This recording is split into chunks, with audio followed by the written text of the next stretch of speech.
The Gods of Mars. Written by Edgar Burroughs. Chapter 12. Doomed to Die. For an instant I stood there before they fell upon me, but the first rush of them forced me back a step or two. My foot felt for the floor, but found only empty space. I had backed into the pit which had received Ischus. For a second I toppled there upon the brink. Then I, too, with the boy still tightly clutched in my arms, pitched backward into the black abyss. We struck a polished chute. The opening above us closed as magically as it had opened, and we shot down, unharmed, into a dimly lighted apartment far below the arena.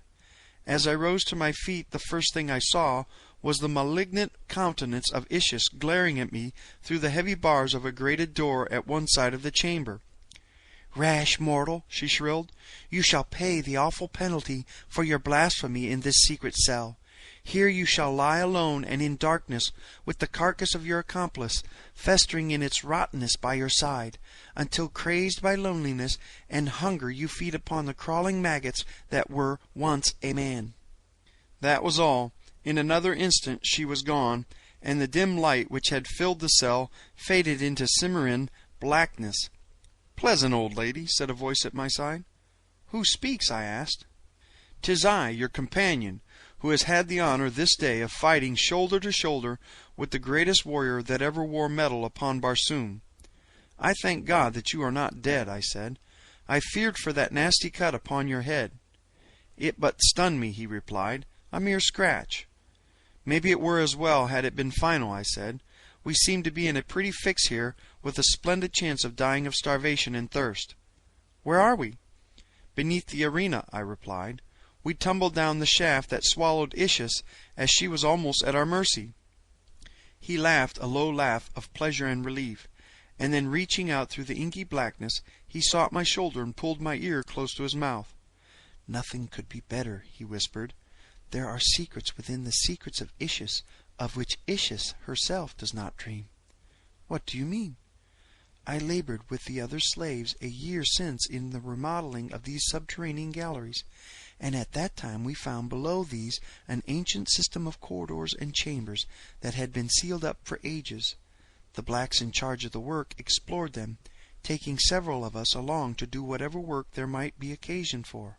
I know the entire system perfectly.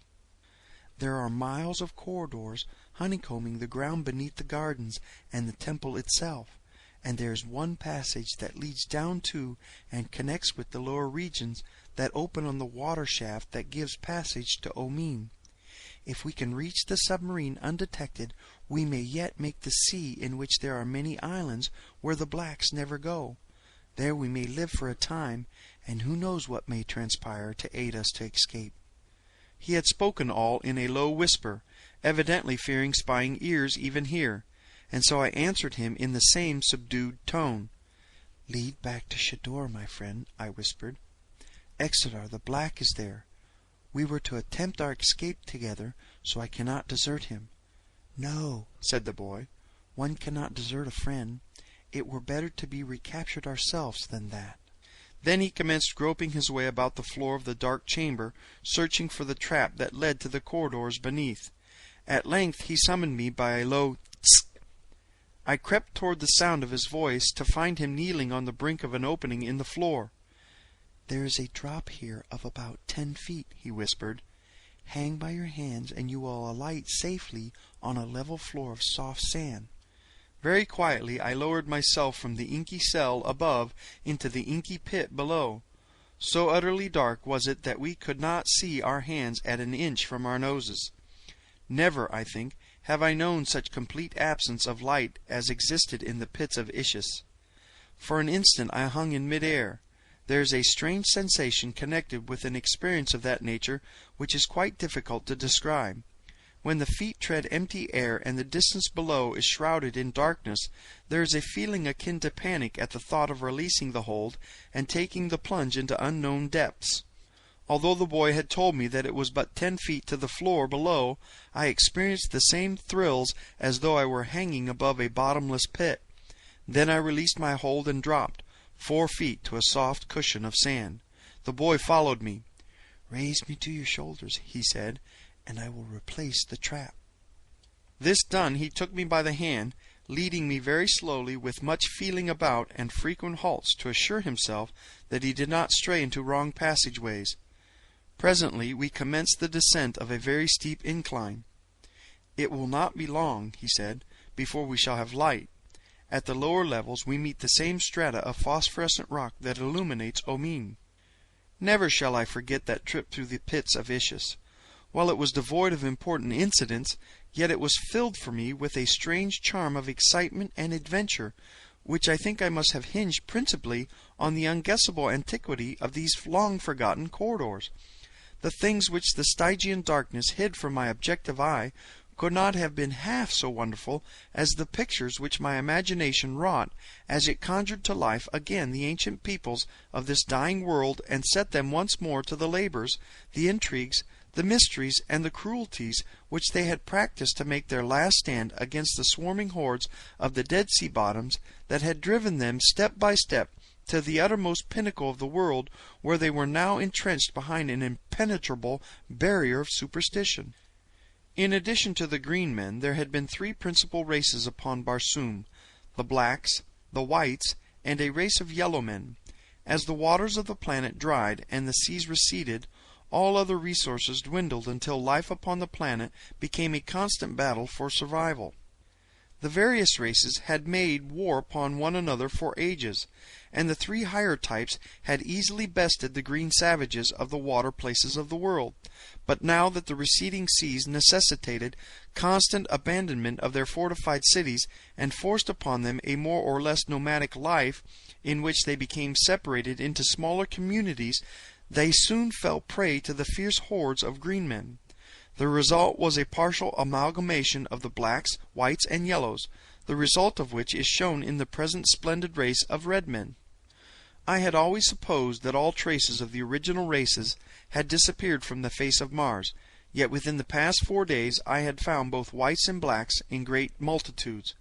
Could it be possible that in some far-off corner of the planet there still existed a remnant of the ancient race of yellow men?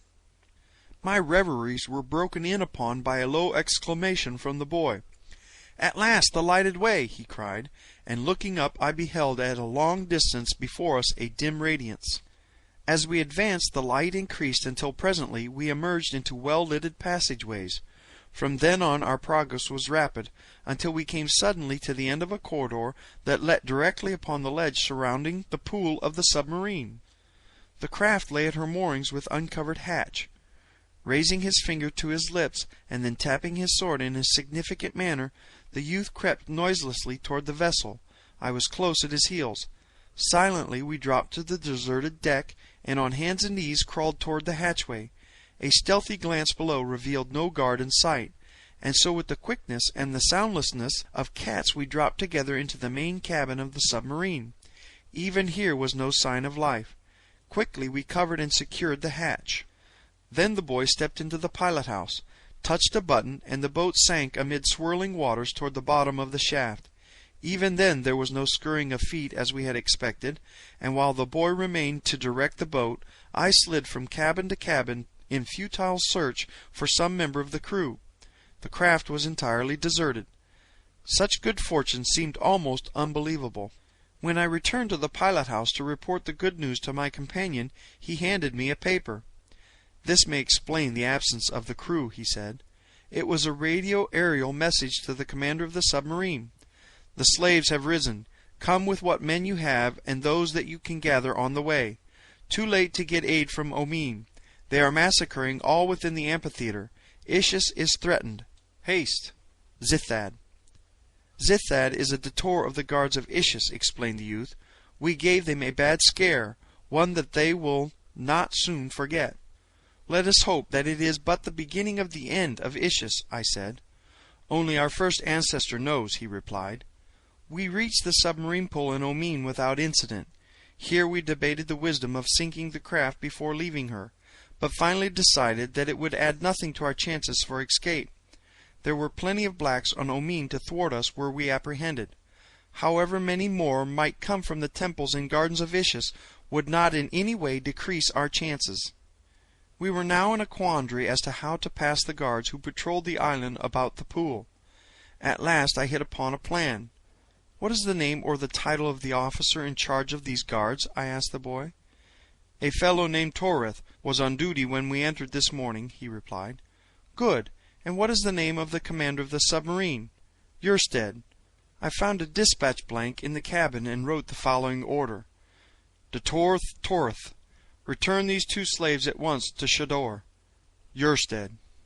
"That will be the simpler way to return," I said, smiling, as I handed the forged order to the boy.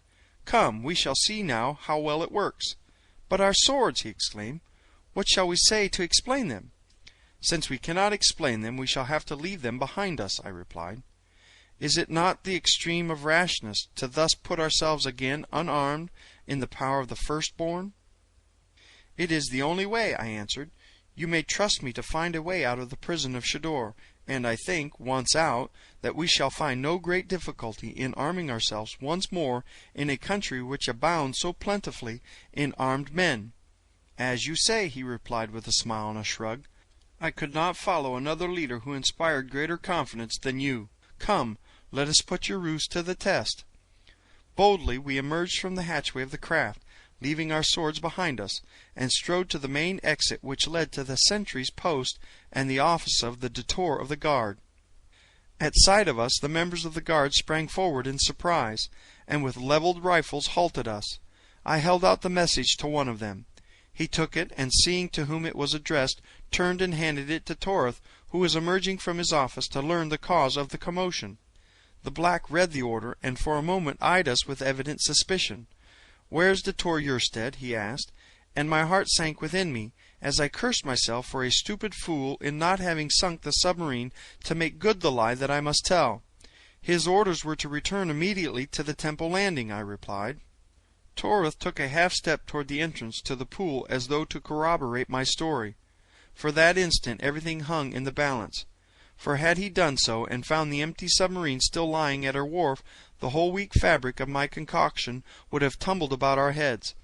But evidently he decided the message must be genuine, nor indeed was there any good reason to doubt it, since it would scarce have seemed credible to him that 2 slaves would voluntarily have given themselves into custody in any such manner as this. It was the very boldness of the plan which rendered it successful. "Were you connected with the rising of the slaves?" asked Torith. "We have just had meagre reports of some such event." "All were involved," I replied, "but it amounted to little. The guards quickly overcame and killed the majority of us." He seemed satisfied with this reply. "Take them to Shador," he ordered, turning to one of his subordinates. We entered a small boat lying beside the island, and in a few minutes were disembarking upon Shador. Here we were returned to our respective cells, I with Exedar, the boy by himself, and behind locked doors we were again prisoners of the firstborn.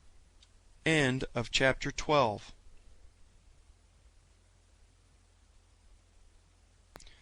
Chapter 13. A Break for Liberty.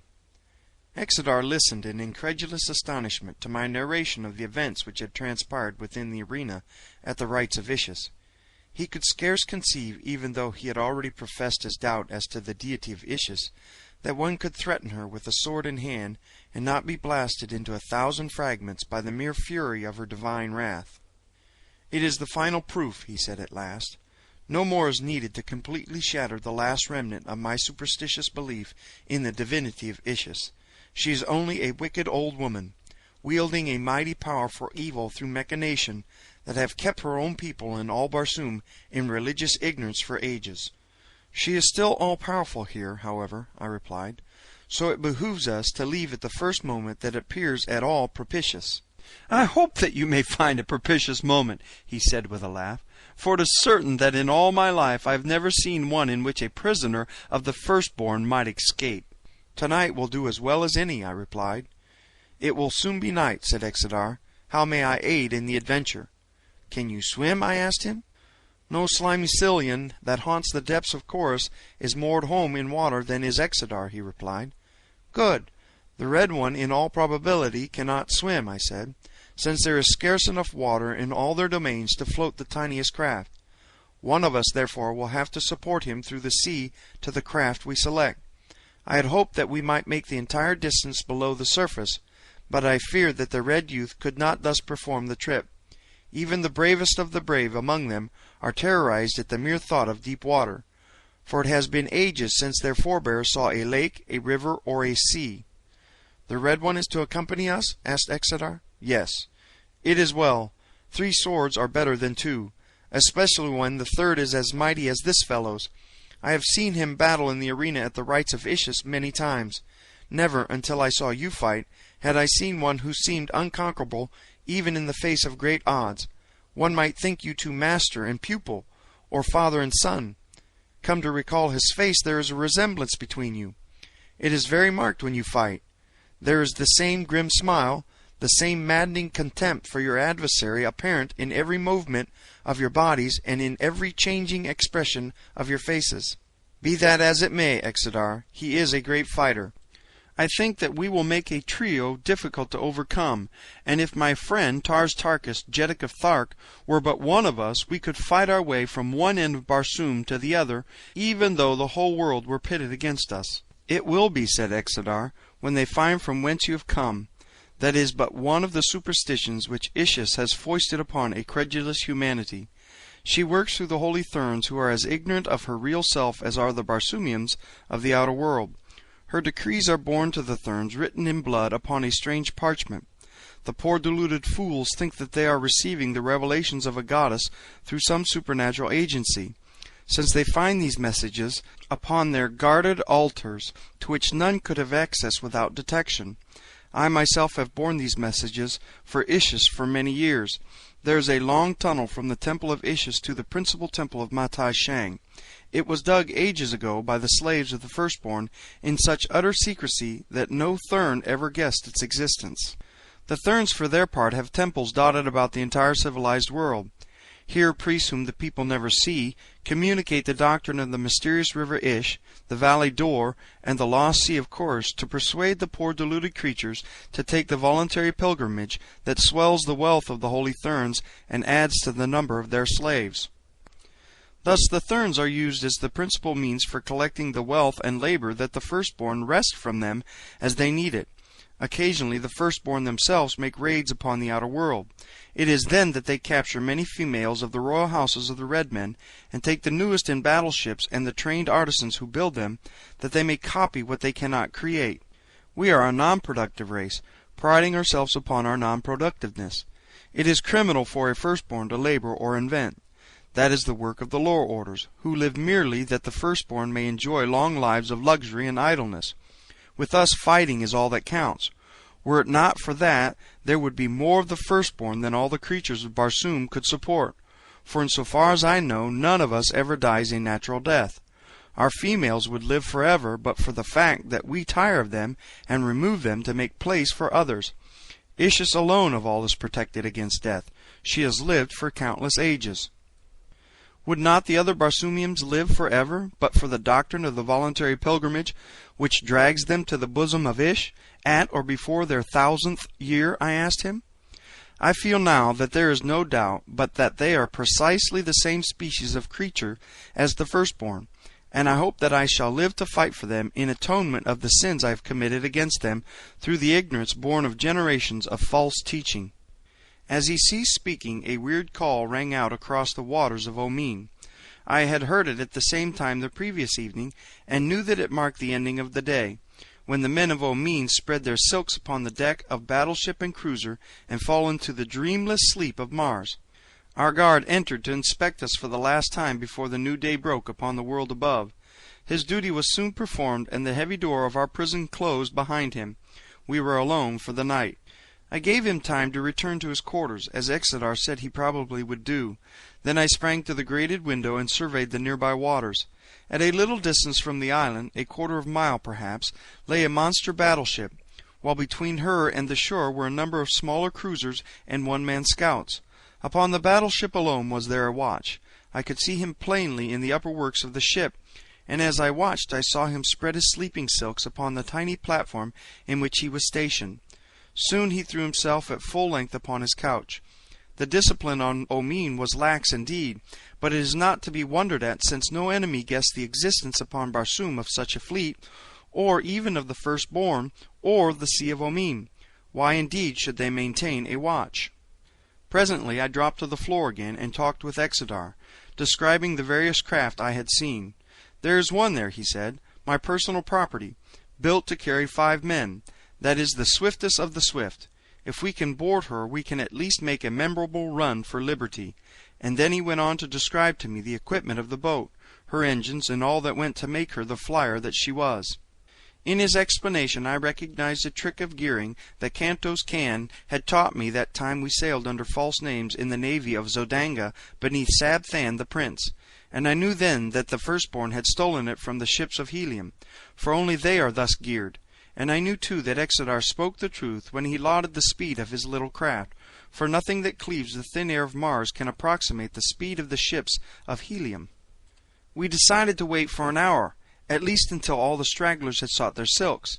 In the meantime I was to fetch the red youth to our cell, so that we would be in readiness to make our rash break for freedom together. I sprang to the top of our partition wall and pulled myself up onto it. There I found a flat surface about a foot in width, and along this I walked until I came to the cell in which I saw the boy sitting upon his bench. He had been leaning back against the wall looking up at the glowing dome above Omine, and when he spied me balancing upon the partition wall above him, his eyes opened wide in astonishment. Then a wide grin of appreciative understanding spread across his countenance. As I stooped to drop to the floor beside him, he motioned me to wait, and coming close below me, whispered, "Catch my hand. I can almost leap to the top of that wall myself. I have tried it many times, and each day I come a little closer. Some day I should have been able to make it." I lay upon my belly across the wall and reached my hand far down toward him. With a little run from the center of the cell, he sprang up until I grasped his outstretched hand, and thus I pulled him to the wall's top beside me. "You are the first jumper I ever saw among the red men of Barsoom," I said. He smiled. "It is not strange. I will tell you why when we have more time." Together we returned to the cell in which Exedar sat, descending to talk with him until the hour had passed. There we made our plans for the immediate future, binding ourselves by a solemn oath to fight to the death for one another against whatsoever enemies should confront us, for we knew that even should we succeed in escaping the firstborn, we might still have a whole world against us. The power of religious superstition is mighty. It was agreed that I should navigate the craft after we had reached her, and that if we made the outer world in safety, we should attempt to reach Helium without a stop. "Why Helium?" asked the red youth. "I am a prince of Helium," I replied. He gave me a peculiar look, but said nothing further on the subject. I wondered at the time what the significance of his expression might be, but in the press of other matters it soon left my mind, nor did I have occasion to think of it again until later. "Come," I said at length, "now is as good a time as any. Let us go." Another moment found me at the top of the partition wall again with the boy beside me. Unbuckling my harness, I snapped it together with a single long strap, which I lowered to the waiting Exedar below. He grasped the end and was soon sitting beside us. "How simple!" he laughed. "The balance should be even simpler," I replied. Then I raised myself to the top of the outer wall of the prison, just so that I could peer over and locate the passing sentry. For a matter of 5 minutes I waited, and then he came in sight on his slow and snail-like beat about the structure.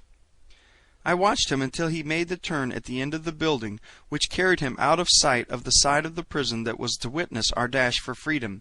The moment his form disappeared, I grasped Exedar and drew him to the top of the wall. Placing one end of my harness strap in his hands, I lowered him quickly to the ground below. Then the boy grasped the strap and slid down to Exedar's side. In accordance with our arrangement, they did not wait for me, but walked slowly toward the water, a matter of 100 yards. Directly past the guardhouse filled with sleeping soldiers. They had taken scarce a dozen steps when I too dropped to the ground and followed them leisurely toward the shore. As I passed the guardhouse, the thought of all the good blades lying there gave me pause, for if ever men were to have need of swords it was my companions and I on the perilous trip upon which we were about to embark. I glanced towards Exedar and the youth, and saw that they had slipped over the edge of the dock into the water. In accordance with our plan, they were to remain there clinging to the metal rings which studded the concrete-like substance of the dock at the water's level, with only their mouths and noses above the surface of the sea until I should join them. The lure of the swords within the guardhouse was strong upon me, and I hesitated a moment, half inclined to risk the attempt to take the few we needed. that he who hesitates is lost proved itself a true aphorism in this instant, for another moment saw me creeping stealthily toward the door of the guardhouse. Gently I pressed it open a crack, enough to discover a dozen blacks stretched upon their silks in profound slumber. At the far side of the room a rack held the swords and firearms of the men. Wearily I pushed the door a trifle wider to admit my body. A hinge gave out a resentful groan. One of the men stirred, and my heart stood still. I cursed myself for a fool to have thus jeopardized our chances for escape, but there was nothing for it now but to see the adventure through. With a spring as swift and as noiseless as a tiger's, I lit beside the guardsman who had moved. My hands hovered about his throat, awaiting the moment that his eyes should open. For what seemed an eternity to my overwrought nerves, I remained poised thus. Then the fellow turned again upon his side and resumed the even respiration of deep slumber.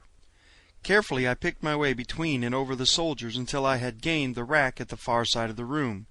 Here I turned to survey the sleeping men. All were quiet. Their regular breathing rose and fell in a soothing rhythm that seemed to me the sweetest music I ever had heard. Gingerly I drew a long sword from the rack. The scraping of the scabbard against its holder as I withdrew it sounded like the filing of a cast iron with a great rasp, and I looked to see the room immediately filled with alarmed and attacking guardsmen, but none stirred. The second sword I withdrew noiselessly, but the third clanked in its scabbard with a frightful din. I knew that it must awaken some of the men at least, and was on the point of forestalling their attack by a rapid charge for the doorway, when again, to my intense surprise, not a black moved. Either they were wondrous heavy sleepers, or else the noises that I made were really much less than they seemed to me. I was about to leave the rack when my attention was attracted by the revolvers. I knew that I could not carry more than one away with me, for I was already too heavily laden to move quietly with any degree of safety or speed. As I took one of them from its pin, my eye fell for the first time on an open window beside the rack. Ah, here was a splendid means of escape, for it let directly upon the dock, not 20 feet from the water's edge. And as I congratulated myself, I heard the door opposite me open, and there, looking me full in the face, stood the officer of the guard. He evidently took in the situation at a glance and appreciated the gravity of it as quickly as I, for our revolvers came up simultaneously, and the sounds of the two reports were as one as we touched the buttons on the grips that exploded the cartridges. I felt the wind of his bullet as it whizzed past my ear, and at the same instant I saw him crumple to the ground. Where I hit him I do not know, nor if I killed him, for scarce had he started to collapse when I was through the window at my rear. In another second the waters of Omin closed above my head, and the three of us were making for the little flier 100 yards away. Exeter was burdened with the boy, and I with the 3 long swords. The revolver I had dropped, so that while we were both strong swimmers, it seemed to me that we moved at a snail's pace through the water. I was swimming entirely beneath the surface, but Exeter was compelled to rise often to let the youth breathe, so it was a wonder that we were not discovered long before we were. In fact, we reached the boat's side and were all aboard before the watch upon the battleship, aroused by the shots, detected us. Then an alarm gun bellowed from a ship's bow, its deep boom reverberating in deafening tones beneath the rocky dome of Omin. Instantly the sleeping thousands were awake. The decks of 1,000 monster craft teemed with fighting men, for an alarm on Omin was a thing of rare occurrence. We cast away before the sound of the first gun had died, and another second saw us rising swiftly from the surface of the sea. I lay at full length along the deck with the levers and the buttons of control before me. Exeter and the boy were stretched directly behind me, prone also that we might offer as little resistance to the air as possible. "Rise high," whispered Exeter. "They dare not fire their heavy guns toward the dome. The fragments of the shells would drop back among their own craft. If we are high enough, our keel plates will protect us from rifle fire." I did as he bade. Below us we could see the men leaping into the water by hundreds, and striking out for the small cruisers and the one-man fliers that lay moored about the big ships. The larger craft were getting under way, following us rapidly, but not rising from the water. "A little to your right," cried Exeter, for there are no points of compass upon Omin where every direction is due north. The pandemonium that had broken out below us was deafening. Rifles cracked, officers shouted orders, men yelled directions to one another from the water and from the decks of the myriad boats, while through all ran the purr of countless propellers cutting water and air. I had not dared pull my speed lever to the highest, for fear of overrunning the mouth of the shaft that passed from Omin's dome to the world above, but even so we were hitting a clip that I doubt has ever been equaled on the windless sea. The smaller fliers were commencing to rise toward us when Exedar shouted, "The shaft! The shaft! Dead ahead!" and I saw the opening black and yawning in the glowing dome of this underworld. A 10-man cruiser was rising directly in front to cut off our escape. It was the only vessel that stood in our way, but at the rate that it was traveling it would come between us and the shaft in plenty of time to thwart our plans. It was rising at an angle of about 45 degrees dead ahead of us, with the evident intention of combing us with grappling hooks from above as it skimmed low over our deck. There was but one forlorn hope for us, and I took it. It was useless to try to pass over her, for that would have allowed her to force us against the rocky dome above, and we were already too near that as it was. To have attempted to dive below her would have put us entirely at her mercy, and precisely where she wanted us. On either side 100 other menacing craft were hastening toward us. The alternative was filled with risk. In fact, it was all risk, with but a slender chance of success. As we neared the cruiser I rose as though to pass above her, so that she would do just what she did do, rise at a steeper angle to force me still higher. Then as we were almost upon her I yelled to my companions to hold tight, and throwing the little vessel into her highest speed I deflected her bows at the same instant until we were running horizontally and at a terrific velocity straight for the cruiser's keel. Her commander may have seen my intentions then, but it was too late. Almost at the instant of impact I turned my bows upward, and then with a shattering jolt we were in collision. What I had hoped for happened. The cruiser, already tilted at a perilous angle, was carried completely over backward by the impact of my smaller vessel. Her crew fell twisting and screaming through the air to the water, far below, while the cruiser, her propellers still madly churning, dived swiftly head foremost after them to the bottom of the sea of Omin. The collision crushed our steel bows, and notwithstanding every effort on our part came near to hurtling us from the deck.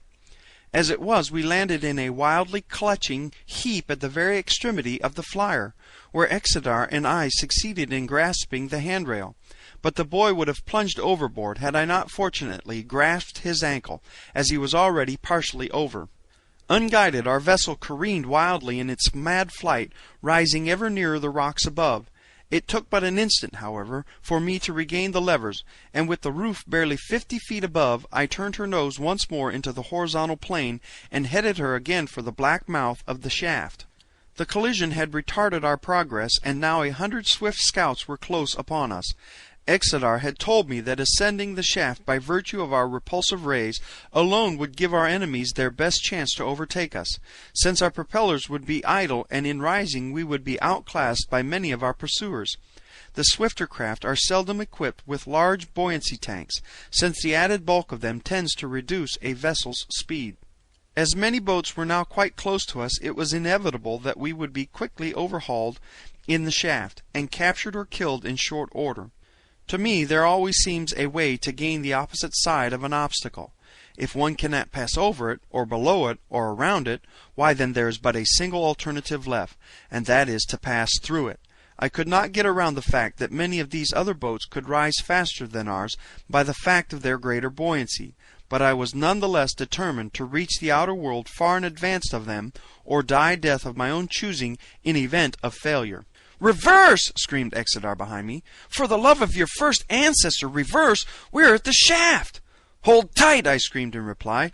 "Grasp the boy and hold tight! We are going straight up the shaft!"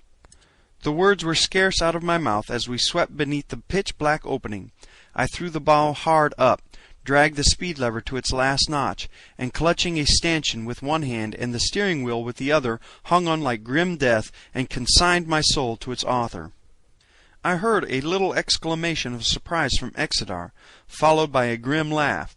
The boy laughed too, and said something which I could not catch for the whistling of the wind of our awful speed. I looked above my head, hoping to catch the gleam of stars by which I could direct our course and hold the hurtling thing that bore us true to the center of the shaft. To have touched the side at the speed we were making would doubtless have resulted in instant death for us all, but not a star showed above, only utter and impenetrable darkness. Then I glanced below me. and there I saw a rapidly diminishing circle of light, the mouth of the opening above the phosphorescent radiance of Omine. By this I steered, endeavoring to keep the circle of light below me ever perfect. At best it was but a slender cord that held us from destruction, and I think that I steered that night more by intuition and blind faith than by skill or reason. We were not long in the shaft, and possibly the very fact of our enormous speed saved us, for evidently we started in the right direction, and so quickly were we out again that we had no time to alter our course. Omine lies perhaps 2 miles below the surface crust of Mars. Our speed must have approximated 200 miles an hour, for Martian fliers are swift, so that at most we were in the shaft not over 40 seconds. We must have been out of it for some seconds before I realized that we had accomplished the impossible. Black darkness enshrouded all about us. There were neither moons nor stars. Never before had I seen such a thing upon Mars, and for the moment I was nonplussed. Then the explanation came to me. It was summer at the South Pole. The ice cap was melting, and those meteoric phenomena, clouds unknown upon the greater part of Barsoom, were shutting out the light of heaven from this portion of the planet. Fortunate indeed it was for us, nor did it take me long to grasp the opportunity for escape which this happy condition offered us. Keeping the boat's nose at a stiff angle, I raced her for the impenetrable curtain which nature had hung above this dying world to shut us out from the sight of our pursuing enemies. We plunged through the cold camp fog without diminishing our speed, and in a moment emerged into the glorious light of the 2 moons and the million stars. I dropped into a horizontal course and headed due north. Our enemies were a good half hour behind us, with no conception of our direction. We had performed the miraculous, and come through 1,000 dangers unscathed. We had escaped from the land of the firstborn. No other prisoners in all the ages of Barsoom had done this thing, and now as I look back upon it, it did not seem to have been so difficult after all. I said as much to Exedar over my shoulder. "It is very wonderful, nevertheless," he replied. "No one else could have accomplished it but John Carter." At the sound of that name the boy jumped to his feet. "John Carter!" he cried. "John Carter! Why, man, John Carter, Prince of Helium, has been dead for years. I am his son!" End of chapter 13. Chapter 14. The Eyes in the Dark. My son! I could not believe my ears. Slowly I rose and faced the handsome youth.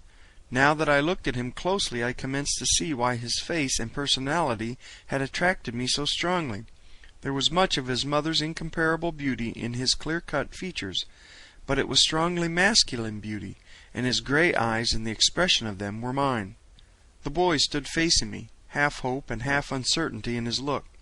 "Tell me of your mother," I said. "Tell me all you can of the years that I have been robbed by a relentless fate of her dear companionship." With a cry of pleasure he sprang toward me and threw his arms about my neck, and for a brief moment, as I held my boy close to me, the tears welled to my eyes, and I was like to have choked after the manner of some maudlin fool. But I do not regret it, nor am I ashamed.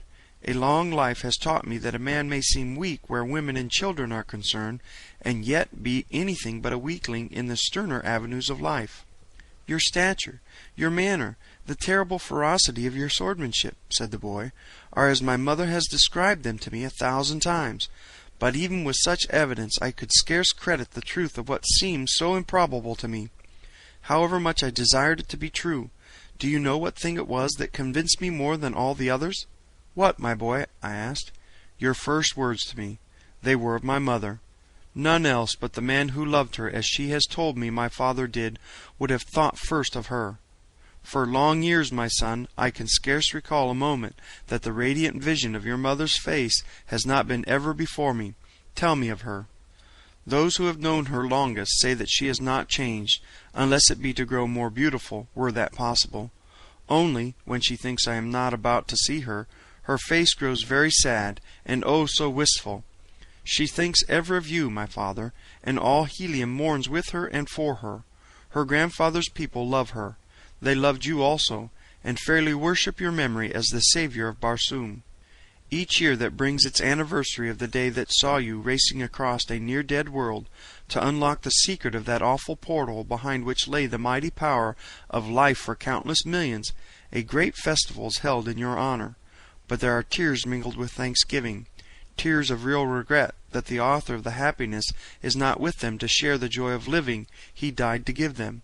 Upon all Barsoom there is no greater name than John Carter." "And by what name has your mother called you, my boy?" I asked. "The people of Helium asked that I be named with my father's name, but my mother said no, that you and she had chosen a name for me together, and that your wish must be honored before all others.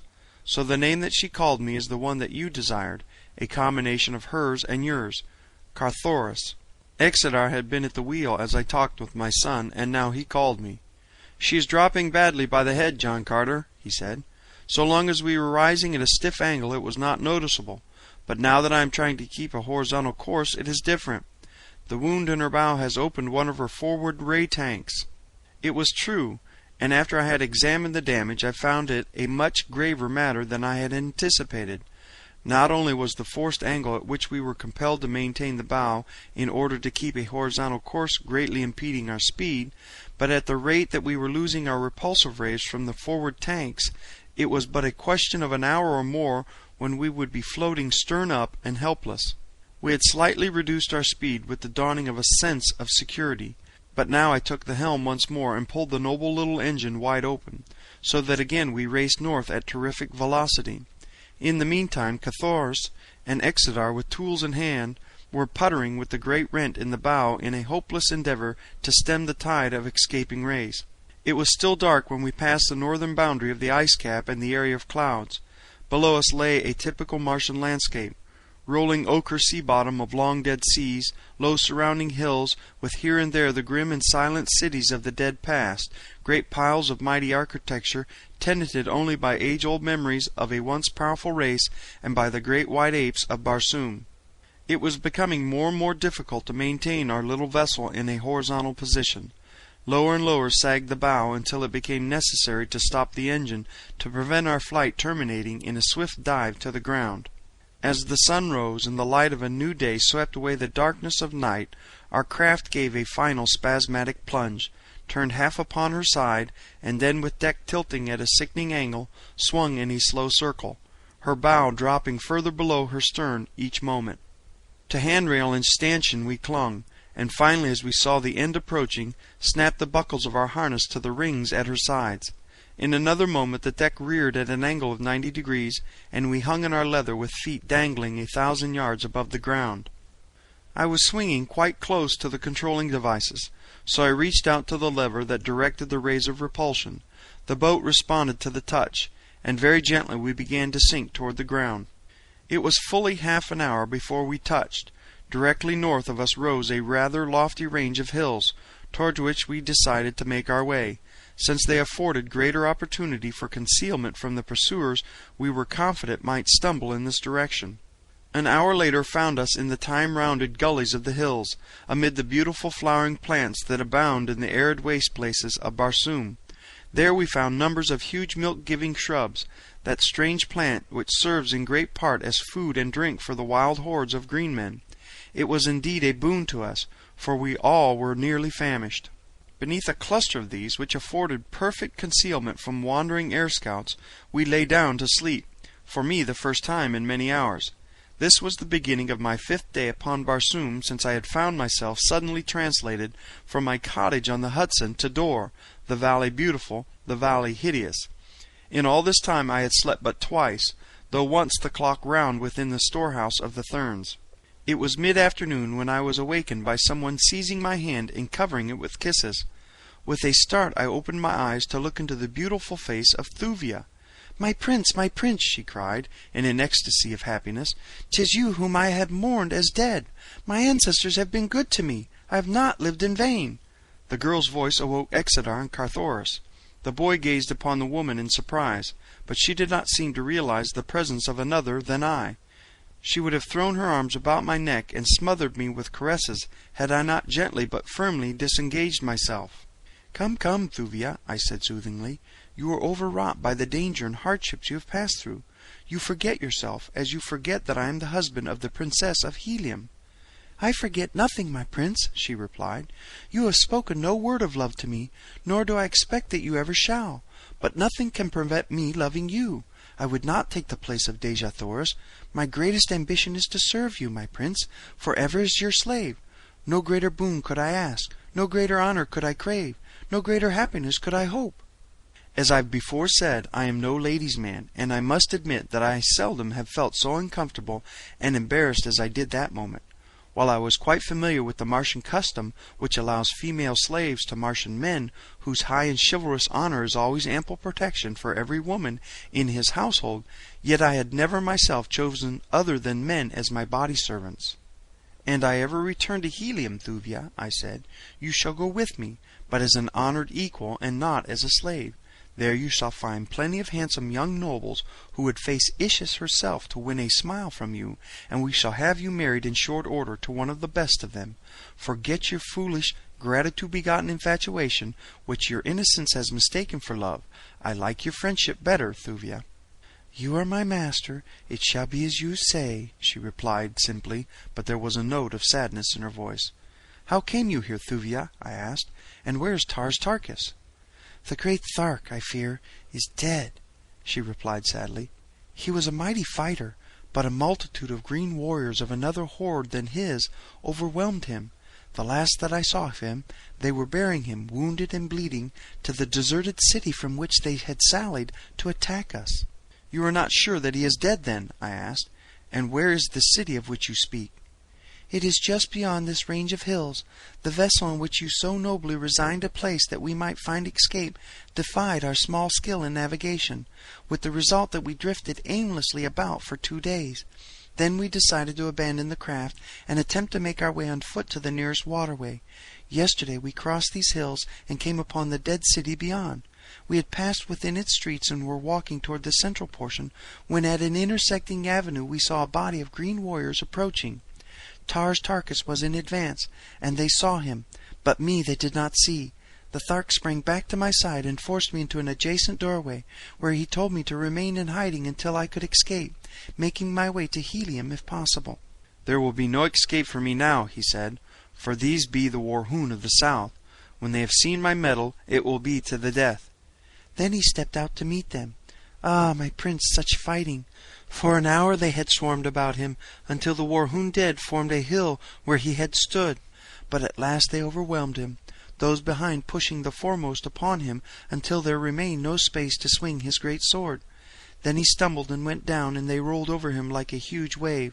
When they carried him away toward the heart of the city, he was dead, I think, for I did not see him move. "Before we go farther we must be sure," I said. "I cannot leave Tars Tarkas alive among the Warhoons.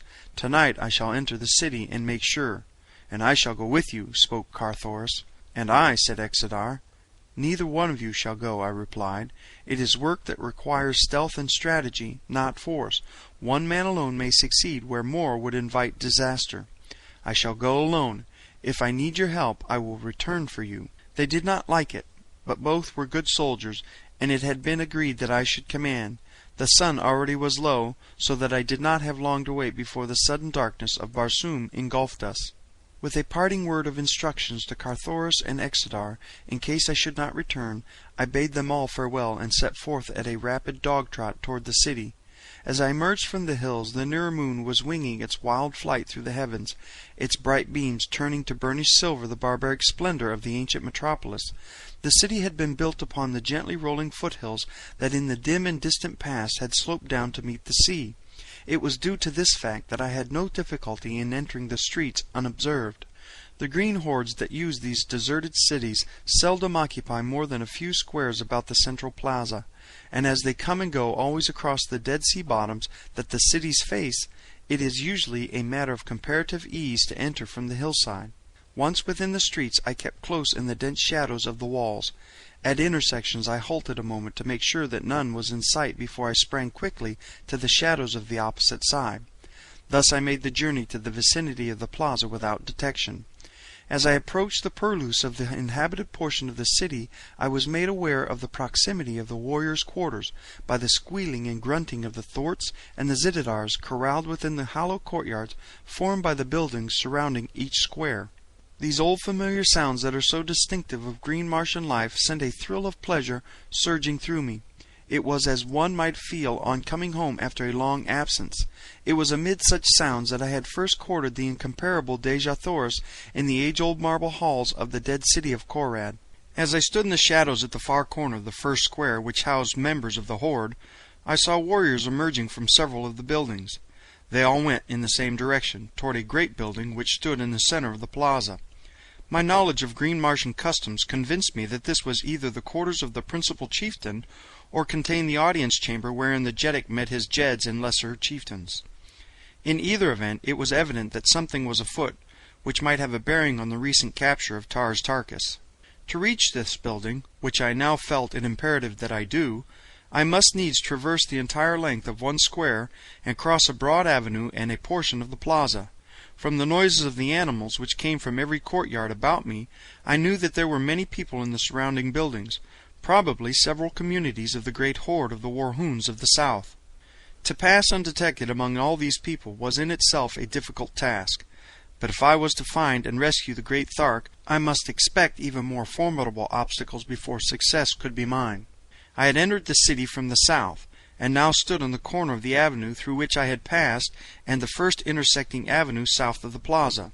The buildings upon the south side of this square did not appear to be inhabited, as I could see no lights, and so I decided to gain the inner courtyard through one of them. Nothing occurred to interrupt my progress through the deserted pile I chose, and I came into the inner court close to the rear walls of the east buildings without detection. Within the court a great herd of Thorts and Zitidars moved restlessly about, cropping the moss-like ochre vegetation which overgrows practically the entire uncultivated area of Mars. What breeze there was came from the northwest, so there was little danger that the beasts would scent me. Had they, their squealing and grunting would have grown to such a volume as to attract the attention of the warriors within the buildings. Close to the east wall, beneath the overhanging balconies of the second floors, I crept in dense shadows the full length of the courtyard, until I came to the buildings on the north end. These were lighted for about 3 floors up, but above the third floor all was dark. To pass through the lighted rooms was, of course, out of the question, since they swarmed with Green Martian men and women. My only path lay through the upper floors, and to gain these it was necessary to scale the face of the wall. The reaching of the balcony of the second floor was a matter of easy accomplishment. An agile leap gave my hands a grasp upon the stone handrail above. In another instant I had drawn myself upon the balcony. Here through the open windows I saw the green folk squatting upon their sleeping silks and furs, grunting an occasional monosyllable which, in connection with their wondrous telepathic powers, is ample for their conversational requirements. As I drew closer to listen to their words, a warrior entered the room from the hall beyond. "Come, Tangama," he cried. "We are to take the Thark before Cab Kadja. Bring another with you." The warrior addressed arose, and beckoning a fellow squatting near, the three turned and left the apartment. If I could but follow them, the chance might come to free Tars Tarkas at once. At least I would learn the location of his prison. At my right was a door leading from the balcony into the building. It was at the end of an unlighted hall, and on the impulse of the moment I stepped within. The hall was broad and led straight through to the front of the building. On either side were the doorways of the various apartments which lined it.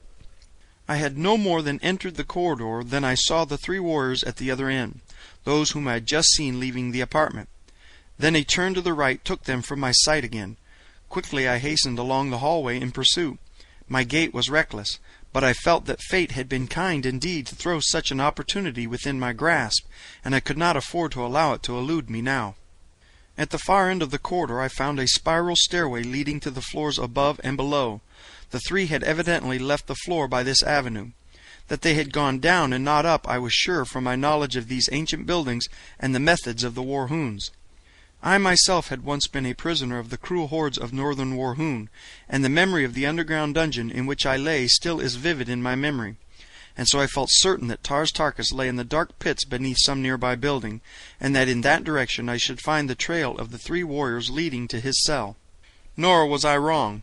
At the bottom of the runway, or rather at the landing on the floor below, I saw that the shaft descended into the pits beneath, and as I glanced down, the flickering light of a torch revealed the presence of the 3 I was trailing. Down they went toward the pits beneath the structure, and at a safe distance behind I followed the flicker of their torch. The way led through a maze of tortuous corridors, unlighted save for the wavering light they carried.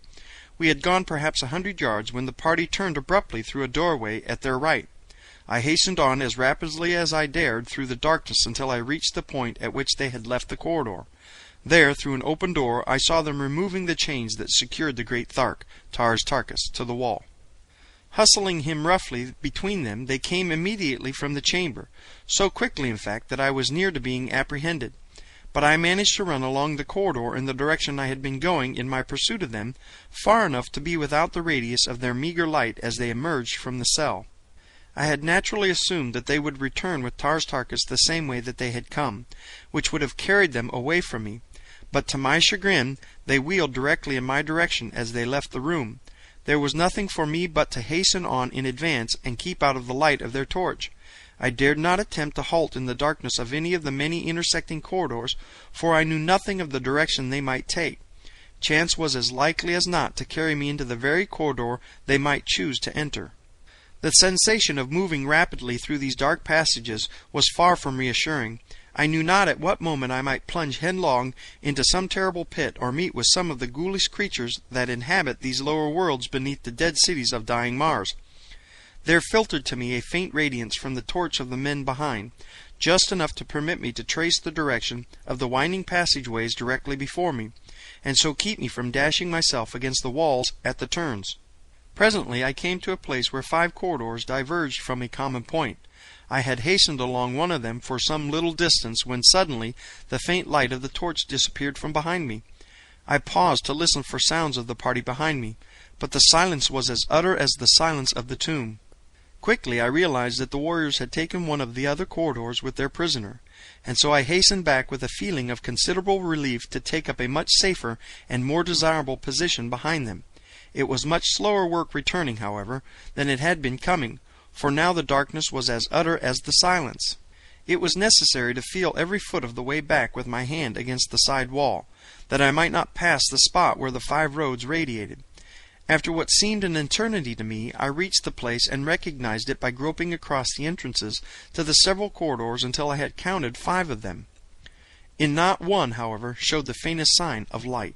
I listened intently, but the naked feet of the green men sent back no guiding echoes, though presently I thought I detected the clank of sidearms in the far distance of the middle corridor. Up this, then, I hastened, searching for the light and stopping to listen occasionally for a repetition of the sound, but soon I was forced to admit that I must have been following a blind lead, as only darkness and silence rewarded my efforts. Again I retraced my steps toward the parting of the ways, when to my surprise I came upon the entrance to 3 diverging corridors, any one of which I might have traversed in my hasty dash after the false clue I had been following. Here was a pretty fix, indeed.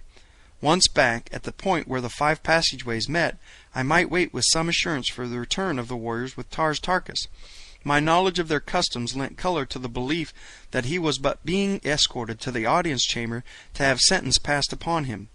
I had not the slightest doubt but that they would preserve so doughty a warrior as the great Thark for the rare sport he would furnish at the great games. But unless I could find my way back to that point, the chances were most excellent that I would wander for days through the awful blackness, until, overcome by thirst and hunger, I lay down to die, or— what was that? A faint shuffling sounded behind me, and as I cast a hasty glance over my shoulder, my blood froze in my veins for the thing I saw there.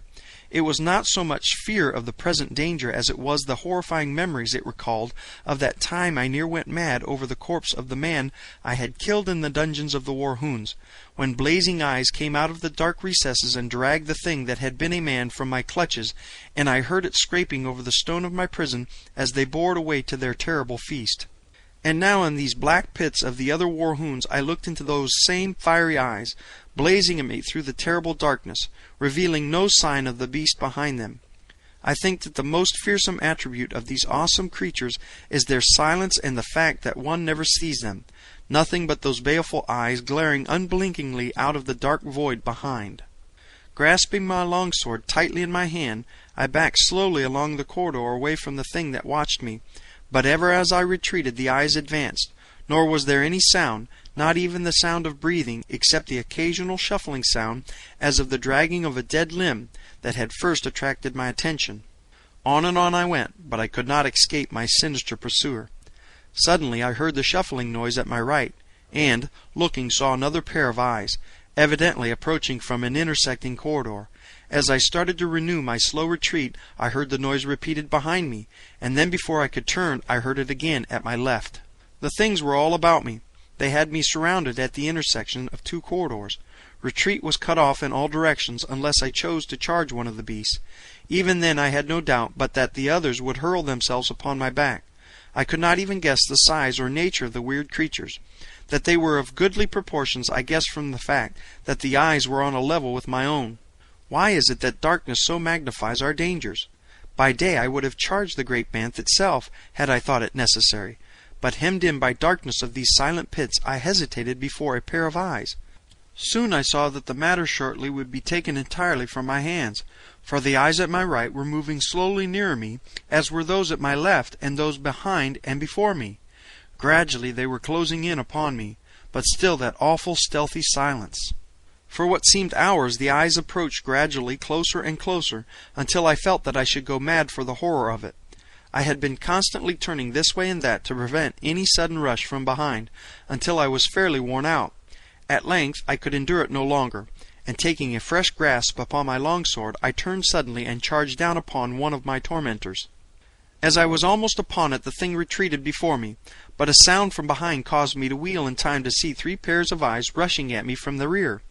With a cry of rage I turned to meet the cowardly beasts, but as I advanced they retreated as had their fellow. Another glance over my shoulder discovered the first eye sneaking on me again, and again I charged, only to see the eyes retreat before me and hear the muffled rush of the 3 at my back. Thus we continued, the eyes always a little closer in the end than they had been before, until I thought that I should go mad with the terrible strain of the ordeal.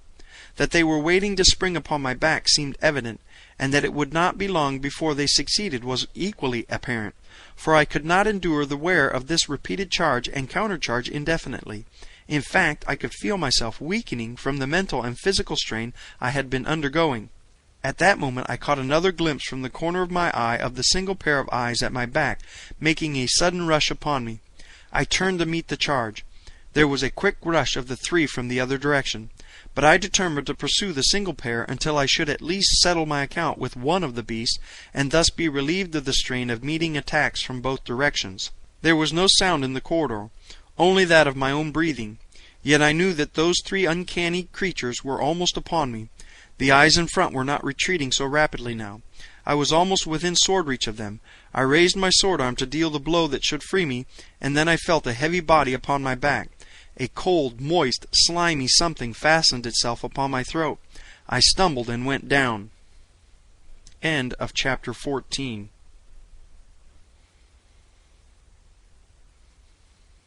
Chapter 15. Flight and Pursuit. I could not have been unconscious more than a few seconds, and yet I know that I was unconscious, for the next thing I realized was that a growing radiance was illuminating the corridor about me, and the eyes were gone.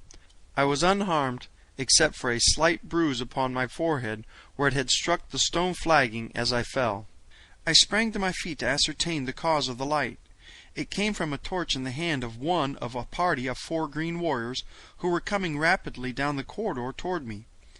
They had not yet seen me, and so I lost no time in slipping into the first intersecting corridor that I could find.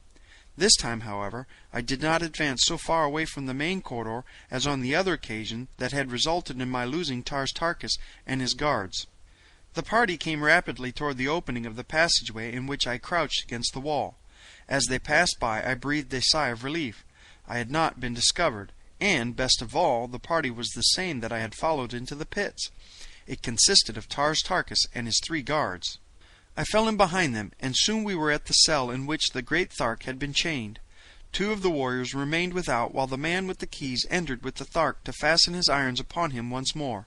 The 2 outside started to stroll slowly in the direction of the spiral runway which led to the floors above, and in a moment were lost to view beyond a turn in the corridor. The torch had been stuck in a socket beside the door, so that its rays illuminated both the corridor and the cell at the same time.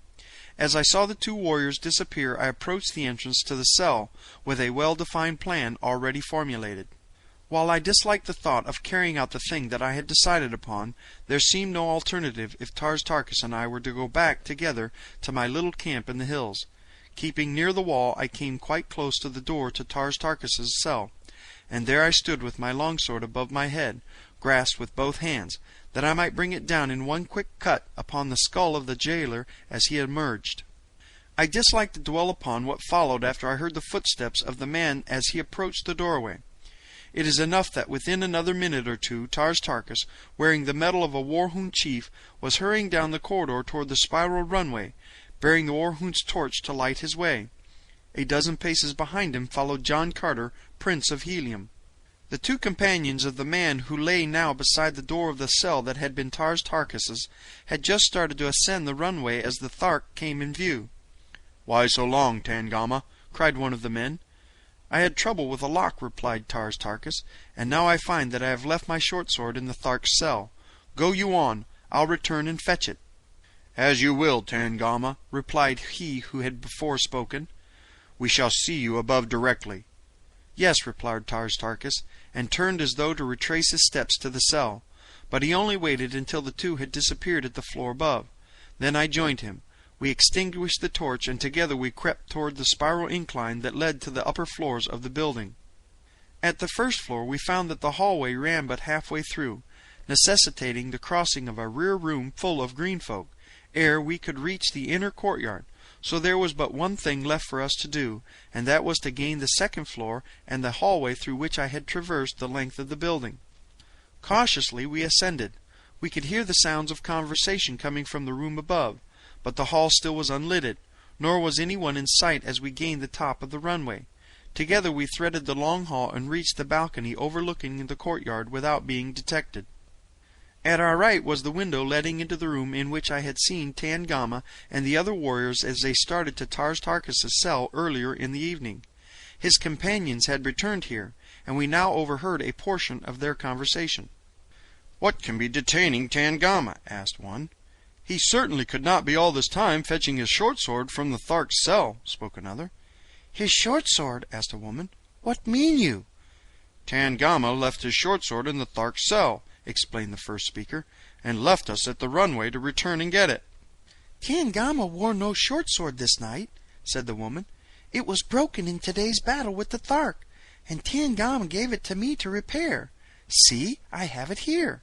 And as she spoke she drew Tangama's short-sword from beneath her sleeping silks and furs.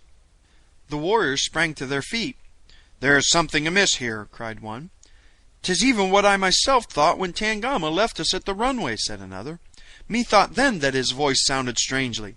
"Come, let us hasten to the pits." We waited to hear no more. Slinging my harness into a long single strap, I lowered Tars Tarkas to the courtyard beneath, and an instant later dropped to his side.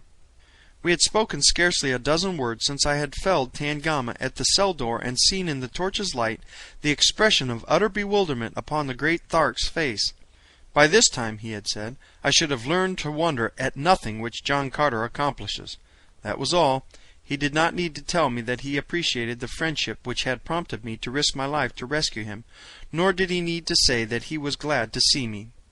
This fierce green warrior had been the first to greet me that day, now 20 years gone, which had witnessed my first advent upon Mars.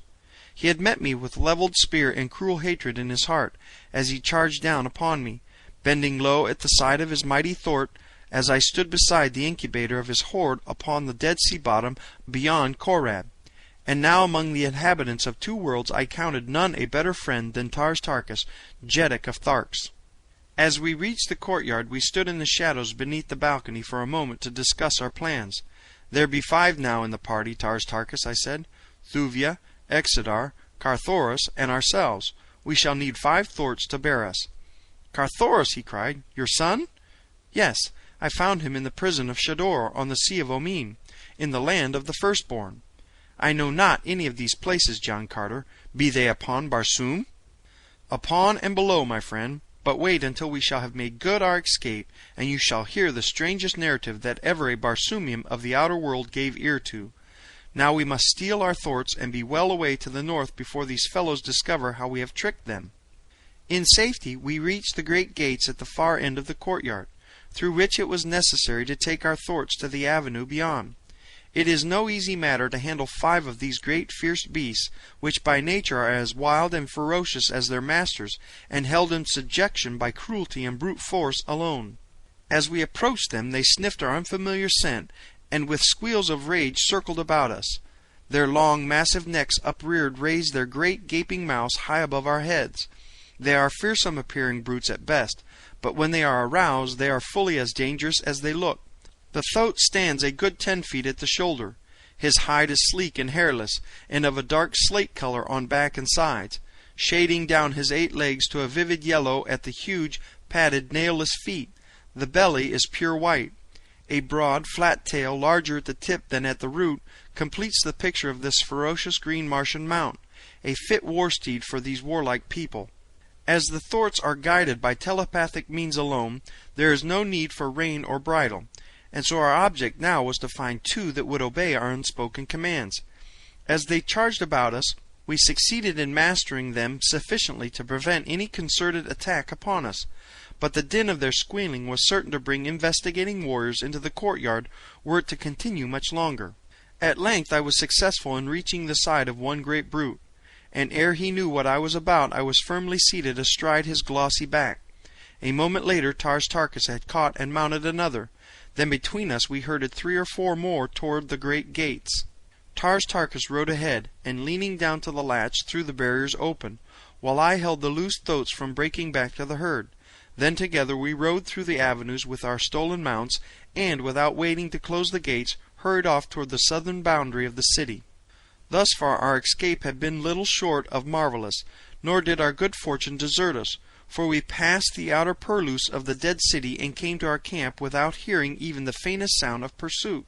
Here a low whistle, the prearranged signal, appraised the balance of our party that I was returning, and we were met by the 3 with every manifestation of enthusiastic rejoicing. But little time was wasted in narration of our adventure. Tars Tarkas and Carthoris exchanged the dignified and formal greetings common upon Barsoom, but I could tell intuitively that Thark loved my boy, and that Carthoris reciprocated his affection. Exodar and the green Jeddak were formally presented to each other. Then Thuvia was lifted to the least fractious thwart. Exodar and Carthoris mounted 2 others, and we set out at a rapid pace toward the east.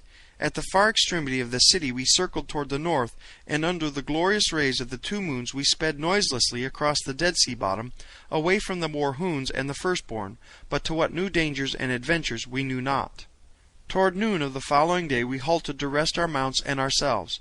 The beasts were hobbled, that they might move slowly about, cropping the ochre moss-like vegetation which constitutes both food and drink for them on the march. Thuvia volunteered to remain on watch while the balance of the party slept for an hour.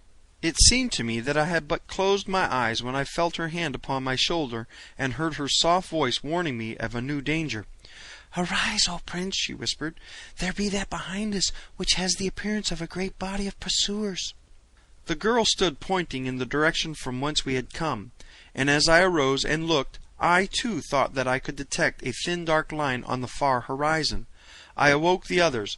Tars Tarkas, whose giant stature towered high above the rest of us, could see the farthest. "It is a great body of mounted men," he said, "and they are traveling at high speed." There was no time to be lost. We sprang to our hobbled thoats, freed them, and mounted. Then we turned our faces once more toward the north, and took our flight again at the highest speed of our slowest beast. For the balance of the day and all the following night we raced across the ochre wilderness, with the pursuers at our back ever gaining upon us. Slowly but surely they were lessening the distance between us. Just before dark they had been close enough for us to plainly distinguish that they were green Martians, and all during the long night we distinctly heard the clanking of their accoutrements behind us. As the sun rose on the 2nd day of our flight, it disclosed the pursuing horde not a half-mile in our rear. As they saw us, a fiendish shout of triumph rose from their ranks. Several miles in advance lay a range of hills, the further shore of the Dead Sea we had been crossing. Could we but reach these hills, our chances of escape would be greatly enhanced, but Thuvia's mount, although carrying the lightest burden, already was showing signs of exhaustion. I was riding beside her when suddenly her animal staggered and lurched against mine. I saw that he was going down, but ere he fell I snatched the girl from his back and swung her to a place upon my own thoat, behind me, where she clung with her arms about me. This double burden soon proved too much for my already overtaxed beast, and thus our speed was terribly diminished, for the others would proceed no faster than the slowest of us could go. In that little party there was not one who would desert another, yet we were of different countries, different colors, different races, different religions, and one of us was of a different world. We were quite close to the hills, but the Warhoons were gaining so rapidly that we had given up all hope of reaching them in time. Thuvia and I were in the rear, for our beast was lagging more and more. Suddenly I felt the girl's warm lips press a kiss upon my shoulder. "For thy sake, O my prince," she murmured. Then her arms slipped from about my waist, and she was gone. I turned and saw that she had deliberately slipped to the ground in the very path of the cruel demons who pursued us, thinking that by lightening the burden of my mount it might thus be enabled to bear me to the safety of the hills. Poor child! She should have known John Carter better than that. Turning my throat, I urged him after her, hoping to reach her side and bear her on again in our hopeless flight. Carthoris must have glanced behind him at about the same time and taken in the situation, for by the time I had reached Thuvia's side he was there also, and springing from his mount he threw her upon its back, and turning the animal's head toward the hills, gave the beast a sharp crack across the rump with the flat of his sword. Then he attempted to do the same with mine. The brave boy's act of chivalrous self-sacrifice filled me with pride, nor did I care that it had wrested from us our last frail chance for escape. The Warhoons were now close upon us. Tars Tarkas and Exedar had discovered our absence and were charging rapidly to our support. Everything pointed toward a splendid ending of my second journey to Barsoom. I hated to go out without having seen my divine princess, and held her in my arms once again. But if it were not writ upon the book of fate that such was to be, then would I take the most that was coming to me, and in these last few moments that were to be vouchsafed me before I passed over into that unguessed future, I could at least give such an account of myself in my chosen vocation as would leave the Warhoons of the South food for discourse for the next 20 generations. As Carthoris was not mounted, I slipped from the back of my own mount and took my place at his side to meet the charge of the howling devils bearing down upon us. A moment later Tars Tarkas and Exedar ranged themselves on either hand, turning their throats loose that we might all be on equal footing. The Warhoons were perhaps 100 yards from us when a loud explosion sounded from above and behind us, and almost at the same instant a shell burst in their advancing ranks. At once all was confusion. 100 warriors toppled to the ground. Riderless thoats plunged hither and thither among the dead and dying. Dismounted warriors were trampled underfoot in the stampede which followed. All semblance of order had left the ranks of the green men, and as they looked far above our heads to trace the origin of this unexpected attack, disorder turned to retreat, and retreat to a wild panic. In another moment they were racing as madly away from us as they had before been charging down upon us.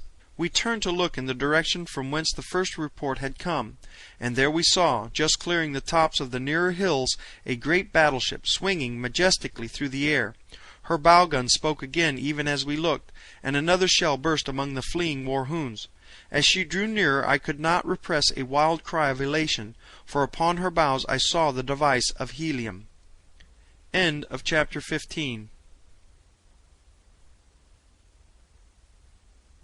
Chapter 16. Under Arrest. As Carthoris, Exedar, Tars Tarkas, and I stood gazing at the magnificent vessel which meant so much to all of us, we saw a second and then a third top the summit of the hills and glide gracefully after their sister. Now a score of one-man air scouts were launching from the upper decks of the nearer vessel, and in a moment more were speeding in long swift dives to the ground about us. In another instant we were surrounded by armed sailors, and an officer had stepped forward to address us, when his eyes fell upon Carthoris. With an exclamation of surprised pleasure he sprang forward, and placing his hands upon the boy's shoulder, called him by name. "Carthoris, my prince!" he cried. "Kaor, Kaor! Horvastus greets the son of Dejah Thoris, princess of Helium, and of her husband John Carter. Where have you been, O my prince? All Helium has plunged in sorrow. Terrible have been the calamities that have befallen your great-grandsire's mighty nation since the fatal day that saw you leave our midst." "Grieve not, my good Horvastus," cried Carthoris, "since I bring not back myself alone to cheer my mother's heart and the hearts of my beloved people, but also one whom all Barsoom loved best, her greatest warrior and her savior, John Carter, Prince of Helium." Horvastus turned in the direction indicated by Carthoris, and as his eyes fell upon me he was like to have collapsed from sheer surprise. "John Carter!" he exclaimed, and then a sudden troubled look came into his eyes. "My prince," he started, "where hast thou—" And then he stopped, but I knew the question that his lips dared not frame. The loyal fellow would not be the one to force from mine a confession of the terrible truth that I had returned from the bosom of the Ish, the river of mystery, back from the shore of the lost sea of Chorus and the Valley Dor. "Ah, my prince," he continued, as though no thought had interrupted his greeting, "that you are back is sufficient, and let Horvastus' sword have the high honor of being first at thy feet." With these words the noble fellow unbuckled his scabbard and flung his sword upon the ground before me. Could you know the customs and the character of Red Martians, you would appreciate the depth of meaning that simple act conveyed to me and to all about us who witnessed it. The thing was equivalent to saying, "My sword, my body, my life, my soul are yours to do with as you wish. Until death and after death I look to you alone for authority for my every act. Be you right or wrong, your word shall be my only truth. Whoso raises his hand against you must answer to my sword." It is the oath of fealty that men occasionally pay to a Jeddak whose high character and chivalrous acts have inspired the enthusiastic love of his followers. Never had I known this high tribute paid to a lesser mortal. There was but one response possible. I stooped and lifted the sword from the ground, raised the hilt to my lips, and then, stepping to Horvastus, I buckled the weapon upon him with my own hands. "Horvastus," I said, placing my hand upon his shoulder, "you know best the promptings of your own heart. That I shall need your sword I have little doubt, but accept from John Carter upon his sacred honor the assurance that he will never call upon you to draw the sword other than in the cause of truth, justice, and righteousness." "That I knew, my prince," he replied, "ere ever I threw my beloved blade at thy feet." As we spoke other fliers came and went between the ground and the battleship, and presently a larger boat was launched from above, one capable of carrying a dozen persons perhaps, and dropped lightly near us. As she touched, an officer sprang from her deck to the ground, and advancing to Horvastus saluted. "Cantos Can desires that this party whom we have rescued be brought immediately to the deck of the Exavarian," he said. As we approached the little craft I looked about for the members of my party, and for the first time noticed that Thuvia was not among them. Questioning elicited the fact that none had seen her since Carthoris had sent her thoat galloping madly toward the hills, in the hope of carrying her out of harm's way. Immediately Horvastus dispatched a dozen air scouts in as many directions to search for her. It could not be possible that she had gone far since we had last seen her. We others stepped to the deck of the craft that had been sent to fetch us, and a moment later we were upon the Exavarian. The first man to greet me was Cantos Can himself. My old friend had won to the highest place in the navy of Helium, but he was still to me the same brave comrade who had shared with me the privations of a war-hewn dungeon, the terrible atrocities of the great games, and later the dangers of our search for Dejathoris within the hostile city of Zodanga. Then I had been an unknown wanderer upon a strange planet, and he a simple padwar in the navy of Helium. Today he commanded all Helium's great terrors of the skies, and I was a prince of the house of Tardos Mors, Jeddak of Helium. He did not ask me where I had been. Like Horvastus, he too dreaded the truth, and would not be the one to wrest a statement from me. That it must come sometime he well knew, but until it came he seemed satisfied to but know that I was with him once more. He greeted Carthoris and Tars Tarkas with the keenest delight, but he asked neither where he had been. He could scarcely keep his hands off the boy. "You do not know, John Carter," he said to me, "how we of Helium love this son of yours.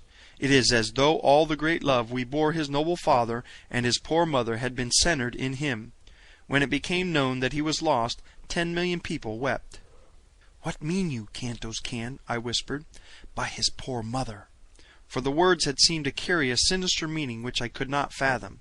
He drew me to one side. "For a year," he said, "ever since Carthoris disappeared, Dejathoris has grieved and mourned for her lost boy. The blow of years ago, when you did not return from the atmosphere plant, was lessened to some extent by the duties of motherhood, for your son broke his white shell that very night. That she suffered terribly then all Helium knew, for did not all Helium suffer with her the loss of her lord?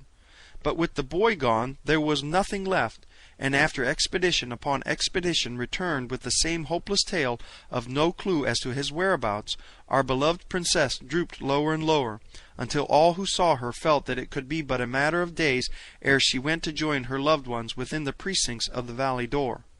As a last resort, Mors Kajak, her father, and Tardos Mors, her grandfather, took command of 2 mighty expeditions, and a month ago sailed away to explore every inch of ground in the northern hemisphere of Barsoom. For 2 weeks no word has come back from them, but rumors were rife that they had met with a terrible disaster, and that all were dead. About this time Zataris renewed his importunities for her hand in marriage.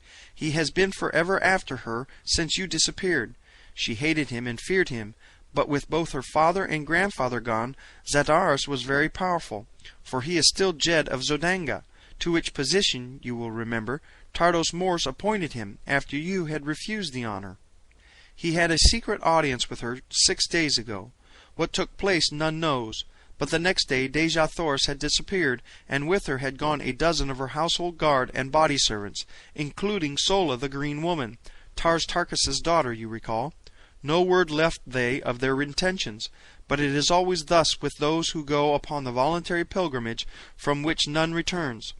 We cannot think aught than that Dejah Thoris has sought the icy bosom of Ish, and that her devoted servants have chosen to accompany her. Zataris was at Helium when she disappeared. He commands this fleet which has been searching for her since. No trace of her have we found, and I fear that it be a futile quest. While we talked, Horvastus's fliers were returning to the Exaverian. Not one, however, had discovered a trace of Thuvia.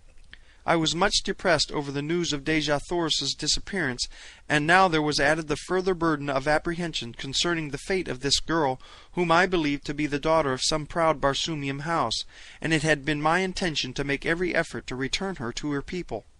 I was about to ask Cantos Can to prosecute a further search for her, when a flier from the flagship of the fleet arrived at the Exaverian with an officer bearing a message to Cantos Can from Aris. My friend read the dispatch and then turned to me. Zataris commands me to bring our prisoners before him. There is naught else to do. He is supreme in Helium, yet it would be far more in keeping with chivalry and good taste were he to come hither and greet the saviour of Barsoom with the honours that are his due. You know full well, my friend, I said smiling, that Zataris has good cause to hate me. Nothing would please him better than to humiliate me and then to kill me. Now that he has so excellent an excuse, let us go and see if he has the courage to take advantage of it. Summoning Carthoris, Tars Tarkas, and Exodar, we entered the small flier with Cantos Can and Zataris's officer, and in a moment we were stepping to the deck of Zataris's flagship. As we approached the Jed of Zodanga, no sign of greeting or recognition crossed his face. Not even to Carthoris did he vouchsafe a friendly word. His attitude was cold, haughty, and uncompromising. "Kaor, Zataris," I said in greeting, but he did not respond. "Why were these prisoners not disarmed?" he asked to Cantos Can. "They are not prisoners, Zataris," replied the officer. "2 of them are of Helium's noblest family. Tars Tarkas, Jeddak of Thark, is Tardos Mors' best beloved ally. The other is a friend and companion of the Prince of Helium. That is enough for me to know." "It is not enough for me, however," retorted Zataris. "More must I hear from those who have taken the pilgrimage than their names. Where have you been, John Carter?" "I have just come from the Valley Dor and the land of the firstborn, Zataris," I replied. "Ah!" he exclaimed in evident pleasure. "You do not deny it, then? You have returned from the bosom of Ish." "I have come back from a land of false hope, from a valley of torture and death. With my companions I have escaped from the hideous clutches of lying fiends. I have come back to the Barsoom that I saved from a painless death to again save her, but this time from death in its most frightful form." "Cease, blasphemer!" cried Zataris. "Hope not to save thy cowardly carcass by inventing horrid lies to—" But he got no further. One does not call John Carter coward and liar thus lightly, and Zataris should have known it. Before a hand could be raised to stop me, I was at his side, and one hand grasped his throat. "Come I from heaven or hell, Zataris, you will find me still the same John Carter that I've always been, nor did ever man call me such names and live without apologizing." And with that I commenced to bend him back across my knee and tighten my grip upon his throat. "Seize him!" cried Zataris, and a dozen officers sprang forward to assist him. Kantos Kan came close and whispered to me, "Desist, I beg of you. It will but involve us all, for I cannot see these men lay hands upon you without aiding you. My officers and men will join me, and we shall have a mutiny then, that may lead to the revolution. For the sake of Tardos Mors and Helium, desist." At his words I released Zadaris, and turning my back upon him, walked toward the ship's rail. "Come, Kantos Kan," I said. "The Prince of Helium would return to the Exavarian." None interfered. Zadaris stood white and trembling amidst his officers. Some there were who looked upon him with scorn and drew toward me, while one, a man long in the service and confidence of Tardos Mors, spoke to me in a low tone as I passed him. "You may count my mettle among your fighting men, John Carter," he said. I thanked him and passed on. In silence we embarked, and shortly after stepped once more upon the deck of the Exavarian. 15 minutes later we received orders from the flagship to proceed toward Helium. Our journey thither was uneventful. Carthoris and I were wrapped in the gloomiest of thoughts. Kantos Kan was somber in contemplation of the further calamity that might fall upon Helium should Zadaris attempt to follow the age-old precedent that allotted a terrible death to fugitives from the Valley Dor. Tars Tarkas grieved for the loss of his daughter. Exodar alone was carefree, a fugitive and outlaw. He could be no worse off in Helium than elsewhere. "Let us hope that we may at least go out with good red blood upon our blades," he said. It was a simple wish, and one most likely to be gratified. Among the officers of Exavarian I thought I could discern division into fractions ere we had reached Helium. There were those who gathered about Carthoris and myself whenever the opportunity presented, while about an equal number held aloof from us. They offered us only the most courteous treatment, but were evidently bound by their superstitious belief in the doctrine of Dor and Ish and Chorus. I could not blame them, for I knew how strong a hold a creed, however ridiculous it may be, may gain upon an otherwise intelligent people. By returning from Dor we had committed a sacrilege. By recounting our adventures there, and stating the facts as they existed, we had outraged the religion of their fathers. We were blasphemers, lying heretics. Even those who still clung to us from personal love and loyalty I think did so in the face of the fact that at heart they questioned our veracity. It is very hard to accept a new religion for an old, no matter how alluring the promises of the new may be. But to reject the old as a tissue of falsehoods without being offered anything in its stead is indeed a most difficult thing to ask of any people. Kantos Kan would not talk of our experiences among the Therns and the firstborn. "It is enough," he said, "that I jeopardize my life here and hereafter by countenancing you all. Do not ask me to add still further to my sins by listening to what I've always been taught was the rankest heresy." I knew that sooner or later the time must come when our friends and enemies would be forced to declare themselves openly. When we reached Helium there must be an accounting, and if Tardos Mors had not returned I feared that the enmity of Zadaris might weigh heavily against us, for he represented the government of Helium. To take sides against him were equivalent to treason. The majority of the troops would doubtless follow the lead of their officers, and I knew that many of the highest and most powerful men of both land and air forces would cleave to John Carter in the face of God, man, or devil.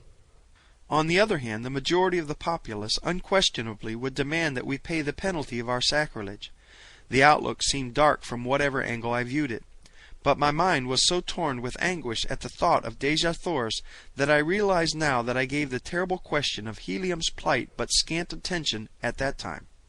There was always before me, day and night, a horrible nightmare of the frightful scenes through which I knew my princess might even then be passing, the horrid plantmen, the ferocious white apes. At times I would cover my face with my hands in a vain effort to shut out the fearful thing from my mind. It was in the forenoon that we arrived above the mile-high scarlet tower which marks Greater Helium from her twin city. As we descended in great circles toward the navy docks, a mighty multitude could be seen surging in the streets beneath.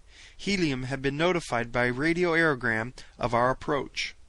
From the deck of the Exavarian, we four, Carthoris, Tars Tarkas, Exodar, and I, were transferred to a lesser flyer to be transported to quarters within the Temple of Reward. It is here that Martian justice is meted to benefactor or malefactor. Here the hero is decorated. Here the felon is condemned. We were taken into the temple from the landing stage upon the roof, so that we did not pass among the people at all, as is customary. Always before I had seen prisoners of note or returned wanderers of eminence paraded from the gate of Jeddaks to the temple of reward, up the broad avenue of ancestors, through dense crowds of jeering or cheering citizens. I knew that Zataris dared not trust the people near to us, for he feared that their love for Carthoris and myself might break into a demonstration which would wipe out their superstitious horror of the crime we were to be charged with.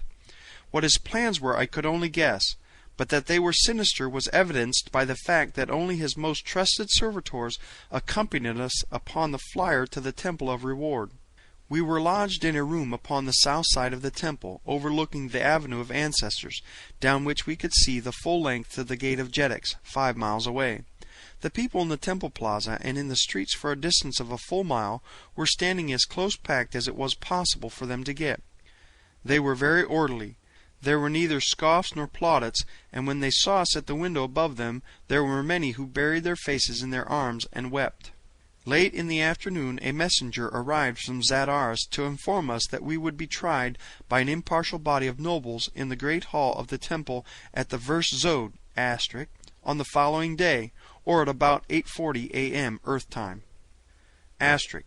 Wherever Captain Carter has used Martian measurements of time, distance, weight, and the like, I have translated them into as nearly their equivalent in earthly values as is possible. His notes contain many Martian tables and a great volume of scientific data, but since the International Astronomic Society is at present engaged in classifying, investigating, and verifying this vast fund of remarkable and valuable information, I have felt that it will add nothing to the interest of Captain Carter's story or to the sum total of human knowledge to maintain a strict adherence to the original manuscript in these matters, while it might readily confuse the reader and detract from the interest of the history. For those who may be interested, however, I will explain that the Martian day is a trifle over 24 hours 37 minutes duration, Earth time. This the Martians divide into 10 equal parts, commencing the day at about 6 a.m., Earth time. The Zodes are divided into 50 shorter periods, each of which in turn is composed of 200 brief periods of time, about equivalent to the earthly second. The Barsoomian table of time as here given is but a part of the full table appearing in Captain Carter's notes. Table: 200 tals, 1 x, 50 x, 1 zode, 10 zodes, 1 revolution of Mars upon its axis. End of chapter 16.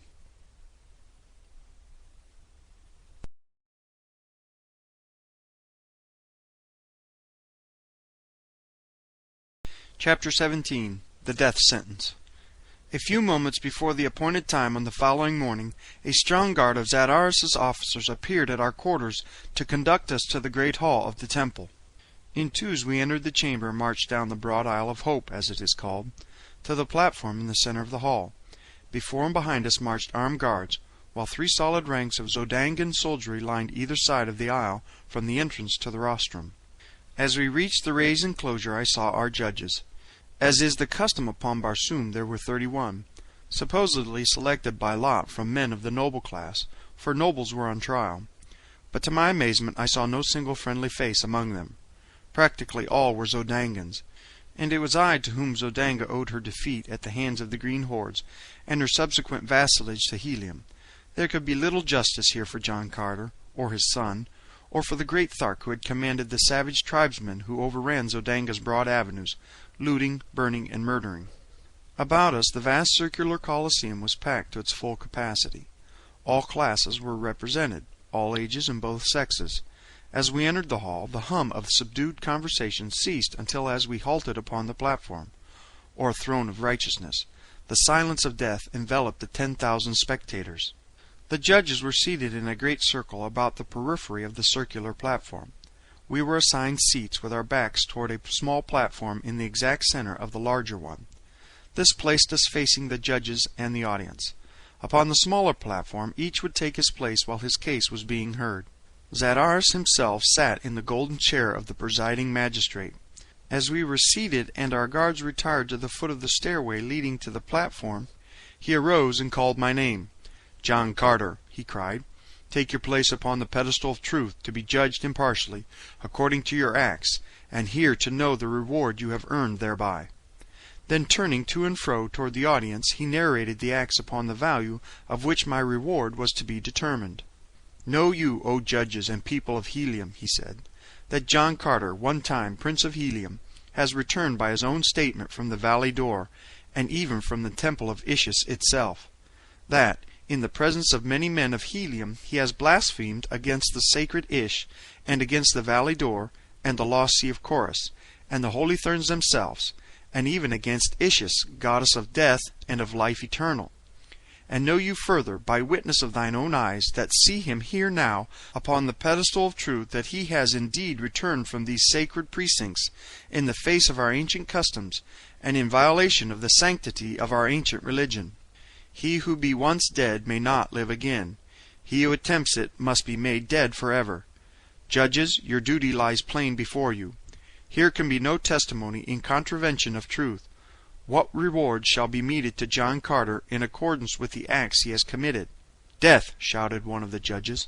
And then a man sprang to his feet in the audience, and raising his hand on high, cried, "Justice! Justice! Justice!" It was Kantos Kan, and as all eyes turned toward him, he leaped past the Zodangan soldiery and sprang upon the platform. "What manner of justice be this?" he cried to Zadaris. "The defendant has not been heard, nor has he had an opportunity to call others in his behalf. In the name of the people of Helium, I demand fair and impartial treatment for the Prince of Helium." A great cry arose from the audience then, "Justice! Justice! Justice!" and Zadaris dared not deny them. "Speak then," he snarled, turning to me, "but blaspheme not against the things that are sacred upon Barsoom." "Men of Helium," I cried, turning to the spectators and speaking over the heads of my judges, "how can John Carter expect justice from the men of Zodanga? He cannot, nor does he ask it. It is to the men of Helium that he states his case, nor does he appeal for mercy to any.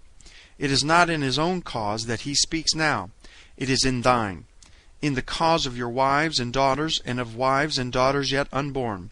It is to save them from the unthinkably atrocious indignities that I have seen heaped upon the fair women of Barsoom in the place men call the Temple of Ishus. It is to save them from the sucking embrace of the plant men, from the fangs of the great white apes of Dor, from the cruel lust of the holy Therns, from all that the cold, dead Ish carries them to, from homes of love and life and happiness. Sits there no man here who does not know the history of John Carter, how he came among you from another world, and rose from a prisoner among the green men, through torture and persecution, to a high place among the highest of Barsoom. Nor ever did you know John Carter to lie in his own behalf, or to say aught that might harm the people of Barsoom, or to speak lightly of the strange religion which he respected without understanding. There be no man here or elsewhere upon Barsoom today who does not owe his life directly to a single act of mine, in which I sacrificed myself and the happiness of my princess that you might live. And so, men of Helium, I think that I have the right to demand that I be heard, that I be believed, and that you let me serve you and save you from the false hereafter of Dor and Ishus, as I saved you from the real death that other day. It is to you of Helium that I speak now. When I am done, let the men of Zodanga have their will with me. Zadaris has taken my sword from me, so the men of Zodanga no longer fear me.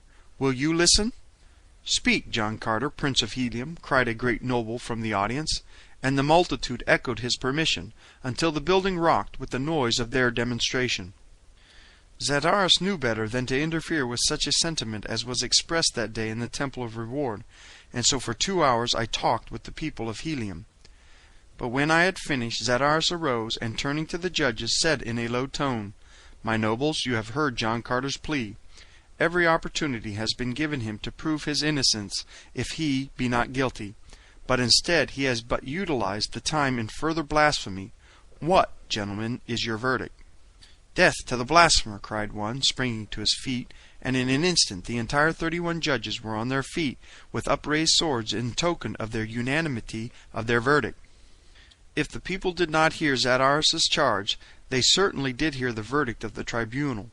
A sullen murmur rose louder and louder about the packed Colosseum, and then Kantos Kan, who had not left the platform since first he had taken his place near me, raised his hand for silence. When he could be heard, he spoke to the people in a cool and level voice. You have heard the fate that the men of Zodanga would meet to Helium's noblest hero. It may be the duty of the men of Helium to accept the verdict as final. Let each man act according to his own heart. Here is the answer of Kantos Kan, head of the navy of Helium, to Zadaris and his judges."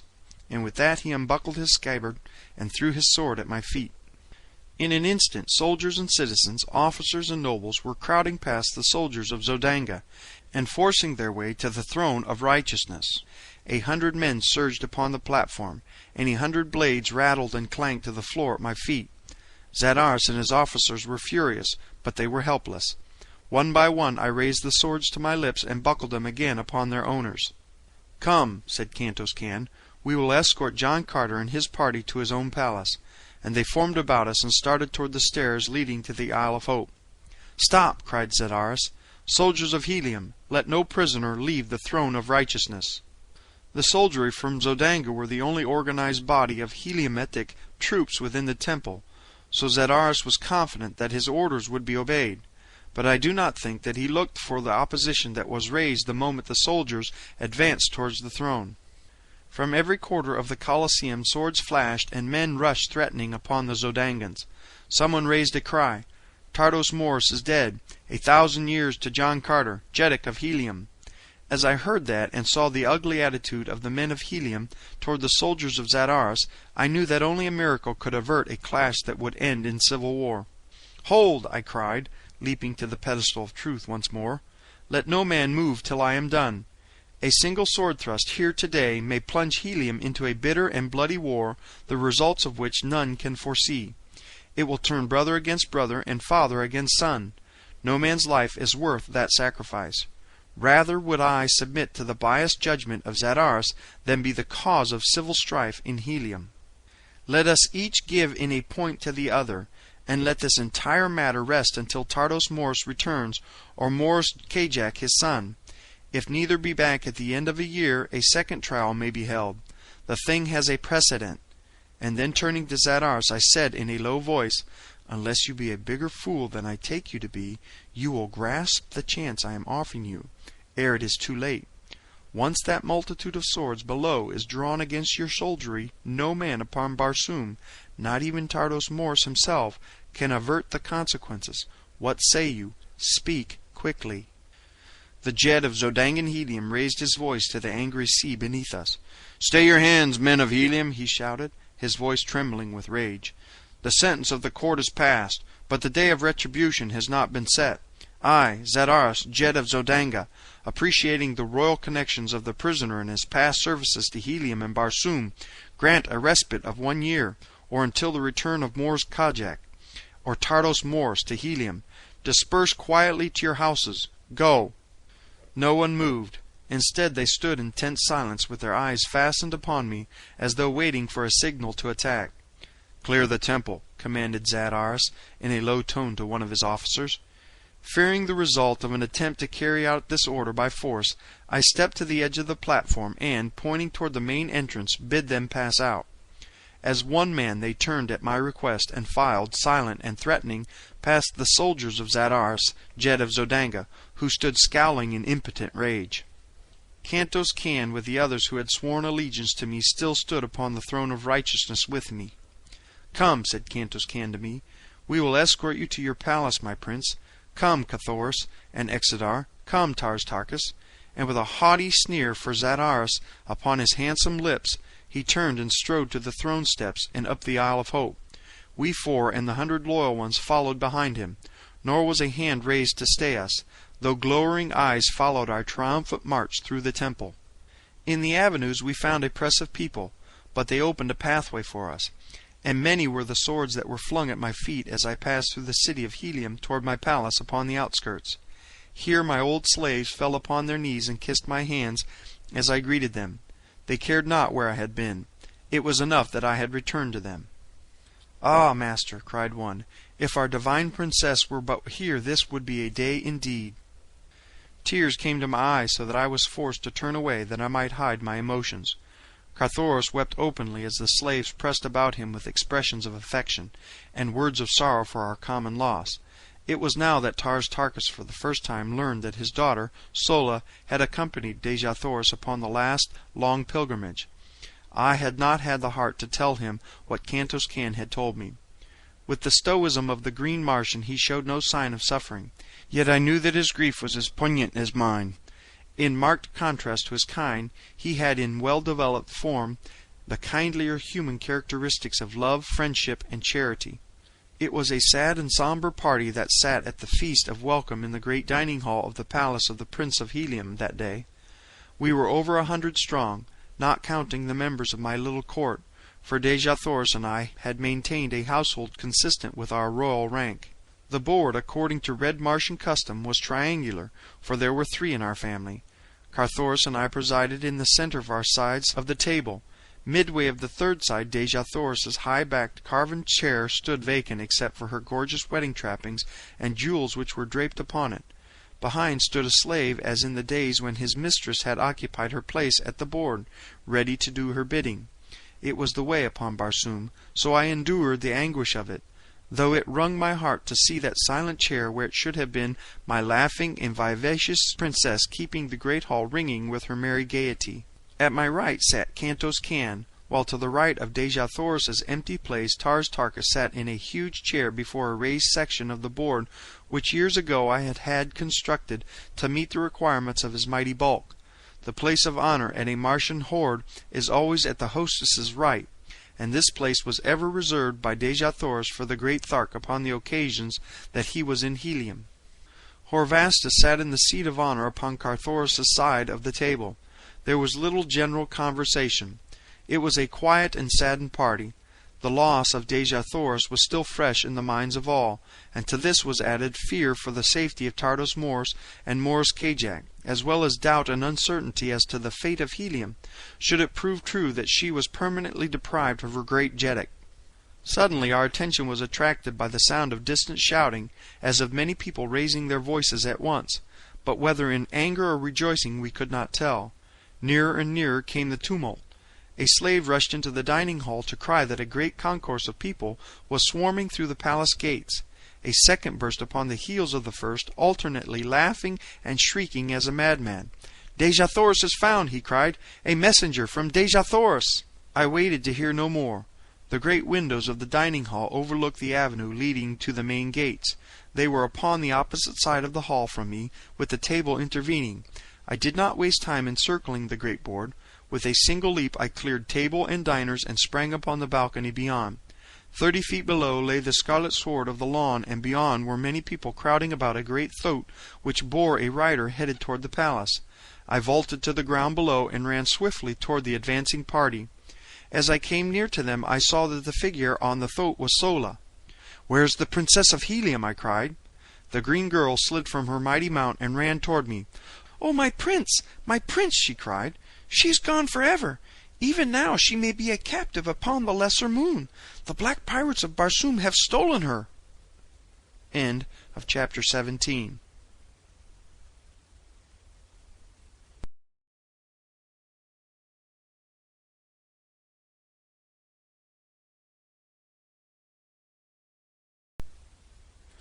Chapter 18. Sola's Story.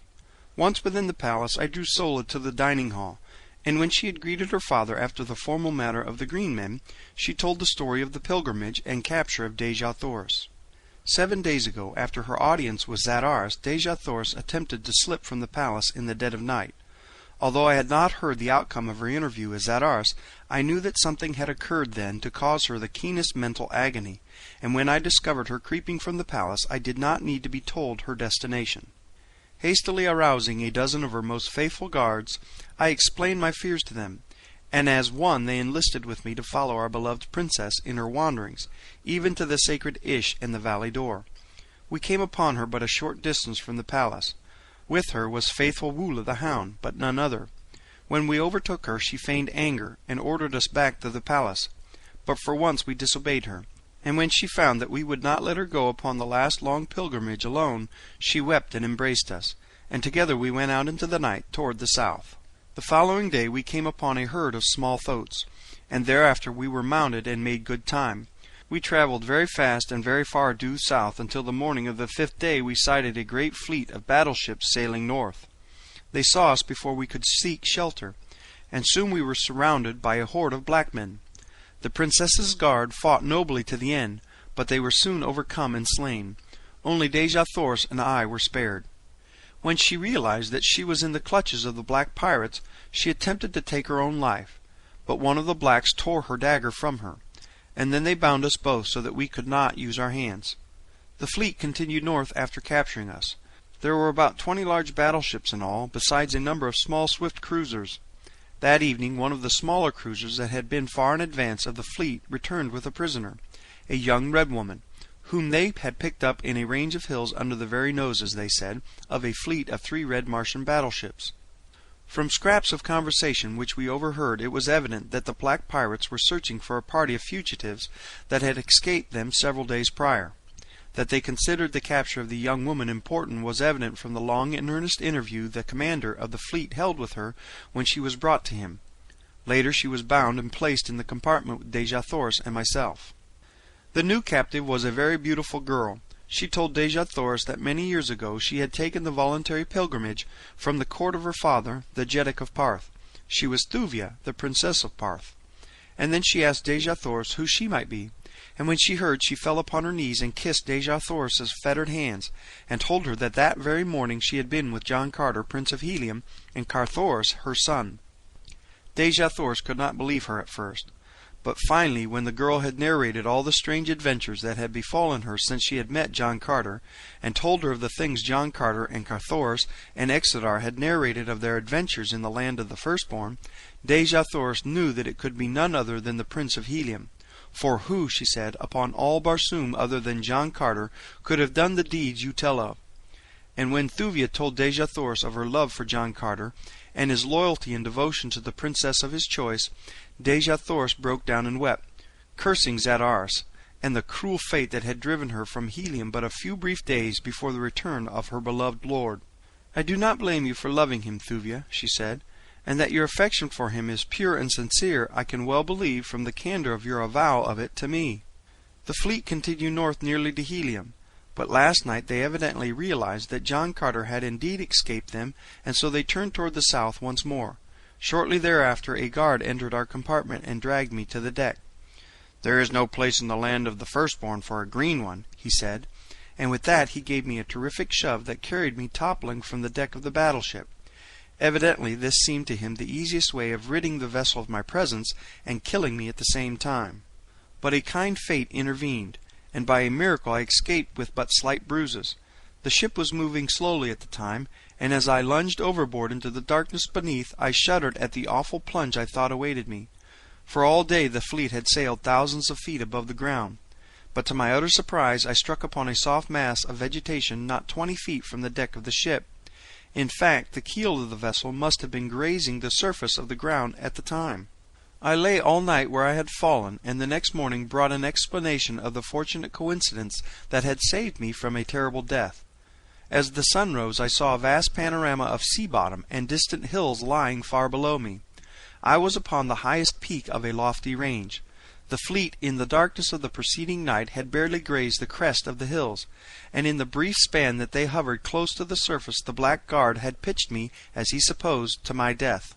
A few miles west of me was a great waterway. When I reached it I found to my delight that it belonged to Helium. Here a thoat was procured for me. The rest you know. For many minutes none spoke. Dejah Thoris in the clutches of the firstborn. I shuddered at the thought, but of a sudden the old fire of unconquerable self-confidence surged through me. I sprang to my feet, and with back-thrown shoulders and upraised sword took a solemn vow to reach, rescue, and revenge my princess. 100 swords leaped from 100 scabbards, and 100 fighting men sprang to the tabletop and pledged me their lives and fortunes to the expedition. Already my plans were formulated. I thanked each loyal friend, and leaving Carthoris to entertain them, withdrew to my own audience chamber with Cantos Can, Tars Tarkas, Exodar, and Horvastus. Here we discussed the details of our expedition until long after dark. Exodar was positive that Ishus would choose both Dejah Thoris and Thuvia to serve her for a year. "For that length of time at least they will be comparatively safe," he said, "and we will at least know where to look for them." In the matter of equipping a fleet to enter Omin, the details were left to Kantos Kan and Exodar. The former agreed to take such vessels as we required into dock as rapidly as possible, where Exodar would direct their equipment with water propellers. For many years the Black had been in charge of the refitting of captured battleships that they might navigate Omin, and so was familiar with the construction of the propellers, housings, and the auxiliary gearing required. It was estimated that it would require 6 months to complete our preparations in view of the fact that the utmost secrecy must be maintained to keep the project from the ears of Zadaris. Kantos Kan was confident now that the man's ambitions were fully aroused, and that nothing short of the title of Jeddak of Helium would satisfy him. "I doubt," he said, "if he would even welcome Dejah Thoris's return, for it would mean another nearer the throne than he. With you and Carthoris out of the way, there would be little to prevent him from assuming the title of Jeddak, and you may rest assured that so long as he is supreme here, there is no safety for either of you." "There is a way," cried Horvastus, "to thwart him effectually and forever." "What?" I asked. He smiled. "I shall whisper it here, but some day I shall stand upon the dome of the Temple of Reward and shout it to cheering multitudes below." "What do you mean?" asked Kantos Kan. "John Carter, Jeddak of Helium," said Horvastus in a low voice. The eyes of my companions lighted, and grim smiles of pleasure and anticipation overspread their faces, as each eye turned toward me questioningly. But I shook my head. "No, my friends," I said, smiling. "Thank you, but it cannot be. Not yet, at least. When we know that Tardos Mors and Mors Kajak are gone to return no more, if I be here, then I shall join you all to see that the people of Helium are permitted to choose fairly their next Jeddak. Whom they choose may count upon the loyalty of my sword, nor shall I seek the honor for myself. Until then, Tardos Mors is Jeddak of Helium, and Zadaris his representative." "As you will, John Carter," said Horvastus, "but—" "What was that?" he whispered, pointing toward the window overlooking the gardens. The words were scarce out of his mouth ere he had sprung to the balcony without. "There he goes!" he cried excitedly. "The guards! Below there! The guards!" We were close behind him, and all saw the figure of a man run quickly across a little piece of sward and disappear in the shrubbery beyond. "He was on the balcony when I first saw him!" cried Horvastus. "Quick! Let us follow him!" Together we ran to the gardens, but even though we scoured the grounds with the entire guard for hours, no trace could we find of the night marauder. "What do you make of it, Kantos Kan?" asked Tars Tarkas. "A spy sent by Zadaris," he replied. "It was ever his way." "He will have something interesting to report to his masters, then," laughed Horvastus.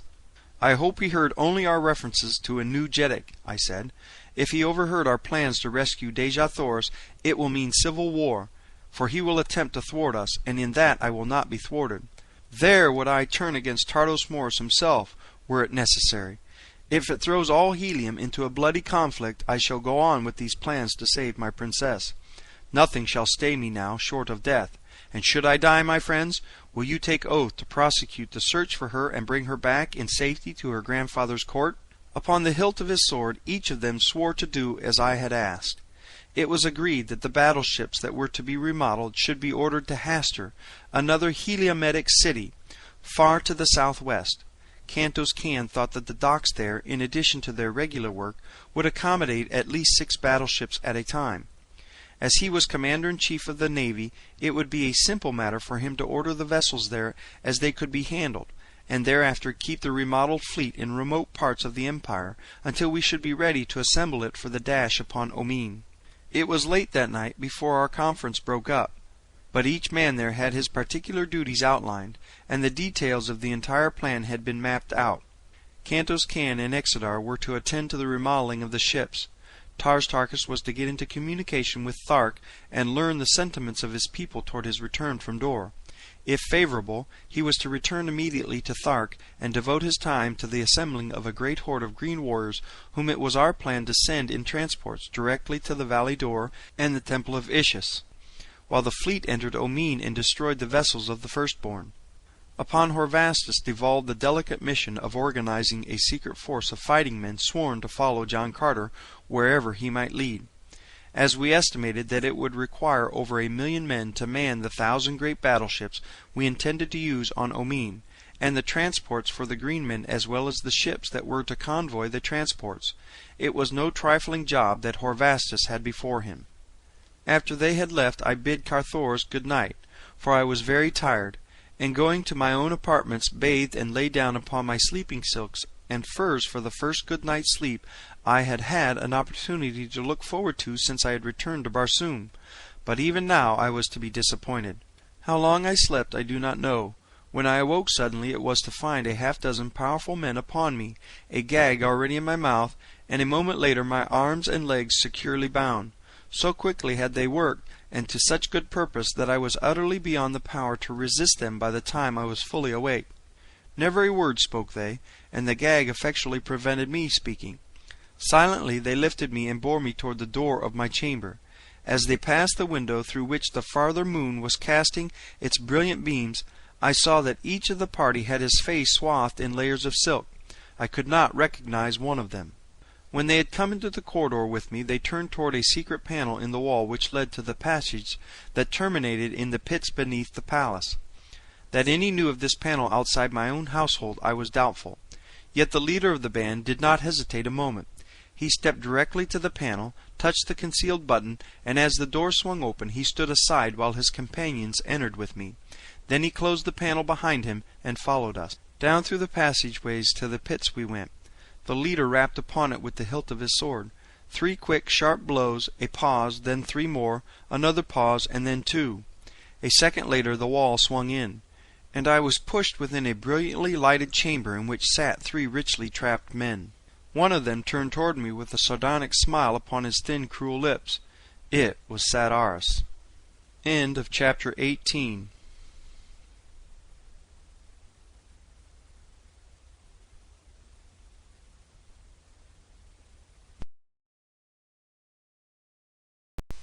Chapter 19. Black Despair. "Ah," said Sadaris, "to what kindly circumstance am I indebted for the pleasure of this unexpected visit from the Prince of Helium?"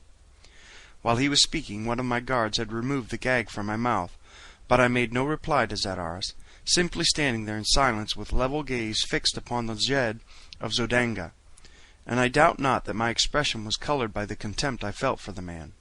The eyes of those within the chamber were fixed first upon me and then upon Sadaris, until finally a flush of anger crept slowly over his face. "You may go," he said to those who had brought me, and when only his 2 companions and ourselves were left in the chamber, he spoke to me again in a voice of ice, very slowly and deliberately, with many pauses, as though he would choose his words cautiously. "John Carter," he said, "by the edict of custom, by the law of our religion, and by the verdict of an impartial court, you are condemned to die. The people cannot save you. I alone may accomplish that. You are absolutely in my power to do with as I wish. I may kill you, or I may free you. And should I elect to kill you, none would be the wiser. Should you go free in Helium for a year, in accordance with the conditions of your reprieve, there is little fear that the people would ever insist upon execution of the sentence imposed upon you. You may go free within 2 minutes upon one condition. Tardos Mors will never return to Helium, neither will Mors Kajak, nor Deja Thors. Helium must select a new Jeddak within the year. Sadaris would be Jeddak of Helium. Say that you will espouse my cause. This is the price of your freedom. I am done." I knew it was within the scope of Sadaris's cruel heart to destroy me, and if I were dead I could see little reason to doubt that he might easily become Jeddak of Helium. Free, I could prosecute the search for Deja Thors. Were I dead, my brave comrades might not be able to carry out our plans. So by refusing to accede to his request, it was quite probable that not only would I not prevent him from becoming Jeddak of Helium, but that I would be the means of sealing Deja Thors' fate, of consigning her, through my refusal, to the horrors of the arena of Ishis. For a moment I was perplexed, but for a moment only. The proud daughter of 1,000 Jedicks would choose death to a dishonorable alliance such as this, nor could John Carter do less for Helium than his princess would do. Then I turned to Zadaris. "There can be no alliance," I said, "between a traitor to Helium and a prince of the house of Tardos Mors. I do not believe, Zadaris, that the great Jedick is dead." Zadaris shrugged his shoulders. "It will not be long, John Carter," he said, "that your opinions will be of interest even to yourself. So make the best of them while you can. Zadaris will permit you in due time to reflect further upon the magnanimous offer he has made you. Into the silence and darkness of the pits you will enter upon your reflection this night with the knowledge that should you fail within a reasonable time to agree to the alternative which has been offered you, never shall you emerge from the darkness and the silence again, nor shall you know at what minute the hand will reach out through the darkness and the silence with the keen dagger that shall rob you of your last chance to win again the warmth and the freedom and the joyousness of the outer world." Zadaris clapped his hands as he ceased speaking. The guards returned. Zadaris waved his hand in my direction. "To the pits," he said. That was all.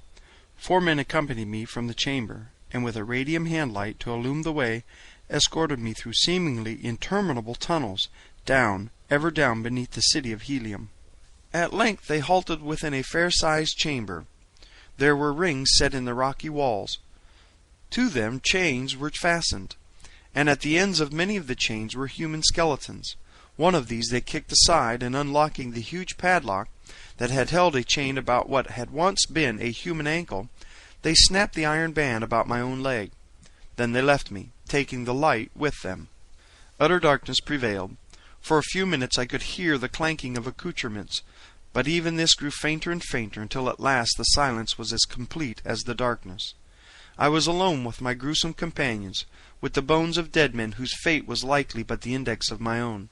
How long I stood listening in the darkness I do not know, but the silence was unbroken, and at last I sunk to the hard floor of my prison, where, leaning my head against the stony wall, I slept. It must have been several hours later that I awakened to find a young man standing before me.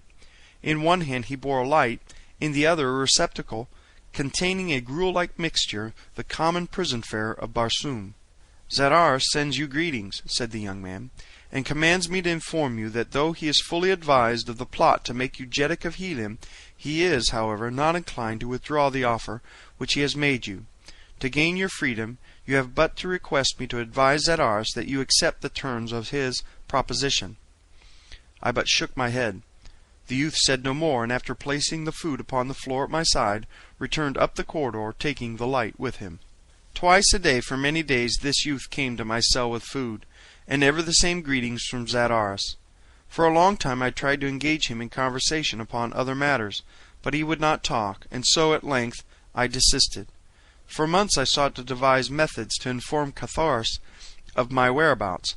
For months I scraped and scraped upon a single link of the massive chain which held me, hoping eventually to wear it through, that I might follow the youth back through the winding tunnels to a point where I could make a break for liberty. I was beside myself with anxiety for knowledge of the progress of the expedition which was to rescue Dejathoris. I felt that Carthoris would not let the matter drop, were he free to act, but in so far as I knew, he also might be a prisoner in Zadaris's pits. That Zadaris's spy had overheard our conversation relative to the selection of a new Jedick, I knew, and scarcely a half-dozen minutes prior we had discussed the details of the plan to rescue Dejathoris. The chances were that that matter, too, was well known to him. Carthoris, Cantos Can, Tars Tarkas, Horvastus, and Exodar might even now be the victims of Zadaris's assassins, or else his prisoners. I determined to make at least one more effort to learn something, and to this end I adopted strategy when next the youth came to my cell. I had noticed that he was a handsome fellow, about the size and age of Carthoris, and I had also noticed that his shabby trappings but illy comported with his dignified and noble bearing. It was with these observations as a basis that I opened my negotiations with him upon his next subsequent visit. "You have been very kind to me during my imprisonment here," I said to him, "and as I feel that I have at best but a very short time to live, I wish, ere it is too late, to furnish substantial testimony of my appreciation of all that you have done to render my imprisonment bearable. Promptly you have brought my food each day, seeing that it was pure and of sufficient quantity. Never by word or deed have you attempted to take advantage of my defenseless condition, to insult or torture me. You have been uniformly courteous and considerate. It is this more than any other thing which prompts my feeling of gratitude and my desire to give you some slight token of it. In the guard-room of my palace are many fine trappings. Go thou there and select the harness which most pleases you. It shall be yours. All I ask is that you wear it, that I may know that my wish has been realized. Tell me that you will do it." The boy's eyes had lighted with pleasure as I spoke, and I saw him glance from his rusty trappings to the magnificence of my own. For a moment he stood in thought before he spoke, and for that moment my heart fairly ceased beating. So much for me there was which hung upon the substance of his answer. And I went to the palace of the Prince of Helium with any such demand, they would laugh at me, and into the bargain would more than likely throw me head foremost into the avenue. No, it cannot be, though I thank you for the offer. Why, if Zadaras even dreamed that I contemplated such a thing, he would have my heart cut out of me. "There could be no harm in it, my boy," I urged. "By night you may go to my palace with a note from me to Carthoris, my son. You may read the note before you deliver it, that you may know that it contains nothing harmful to Zadaras. My son will be discreet, and so none but us three need know. It is very simple, and such a harmless act that it could be condemned by no one." Again he stood silently in deep thought. "And there is a jeweled short sword which I took from the body of a northern Jeddak. When you get the harness, see that Carthoris gives you that also. With it and the harness, which you may select, there will be no more handsomely accoutred warrior in all Zodanga. Bring writing materials when you come next to my cell, and within a few hours we shall see you garbed in a style befitting your birth and carriage." Still in thought, and without speaking, he turned and left me. I could not guess what his decision might be, and for hours I sat fretting over the outcome of the matter. If he accepted a message to Carthoris, it would mean to me that Carthoris still lived and was free. If the youth returned wearing the harness and the sword, I would know that Carthoris had received my note, and that he knew that I still lived. That the bearer of the note was a Zodangan would be sufficient to explain to Carthoris that I was a prisoner of Zadaras.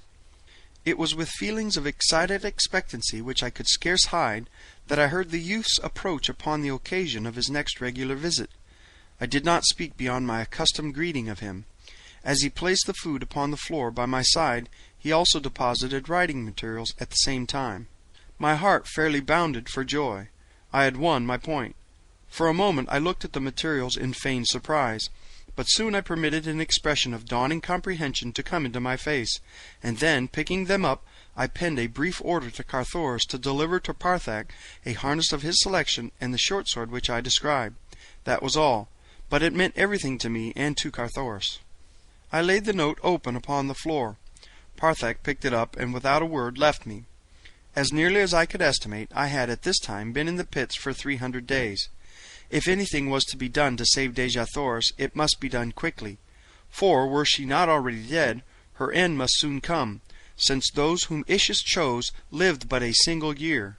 The next time I heard approaching footsteps, I could scarce await to see if Parthak wore the harness and the sword.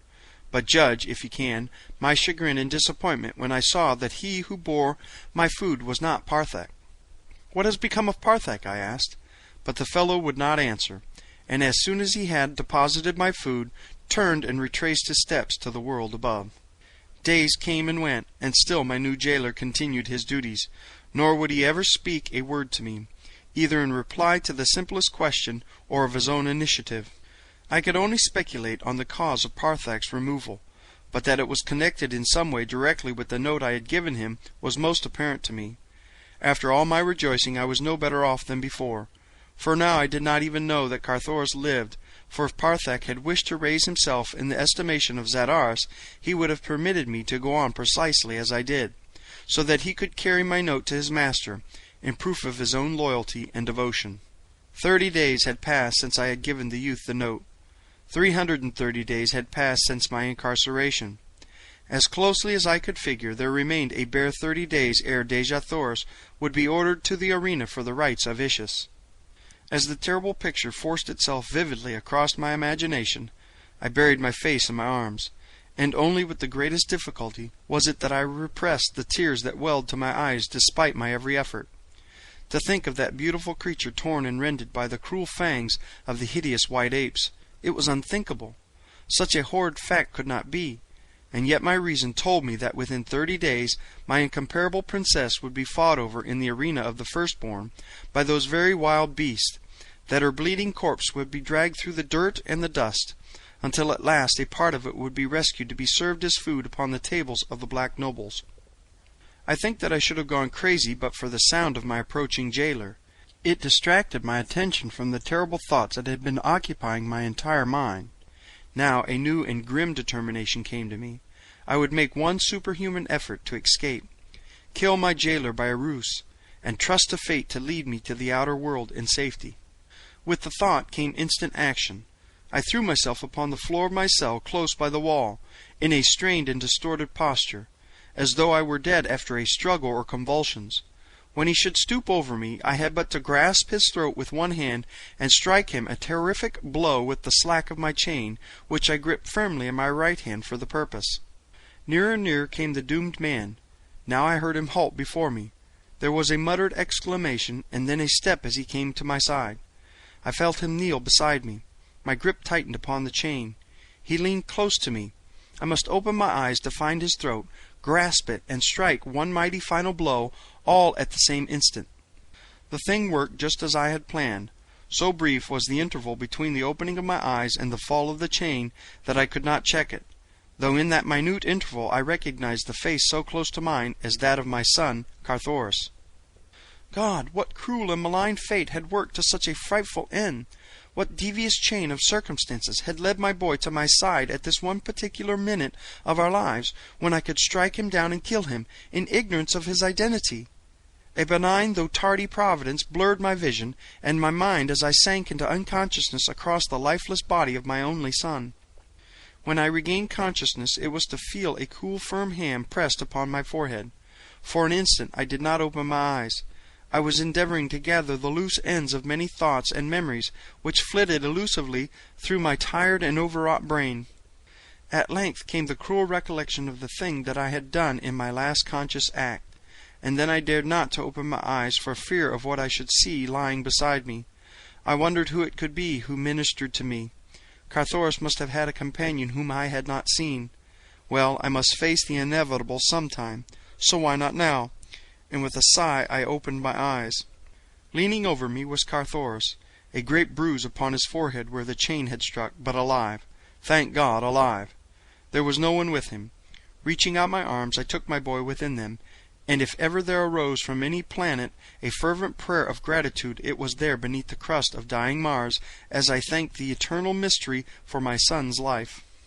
The brief instant in which I had seen and recognized Carthoris before the chain fell must have been ample to check the force of the blow.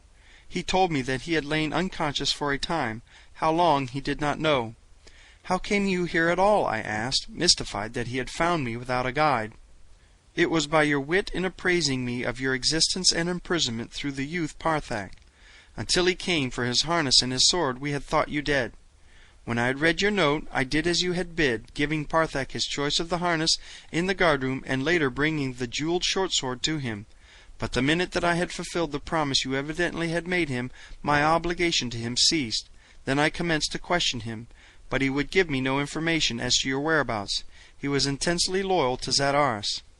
Finally, I gave him a fair choice between freedom and the pits beneath the palace.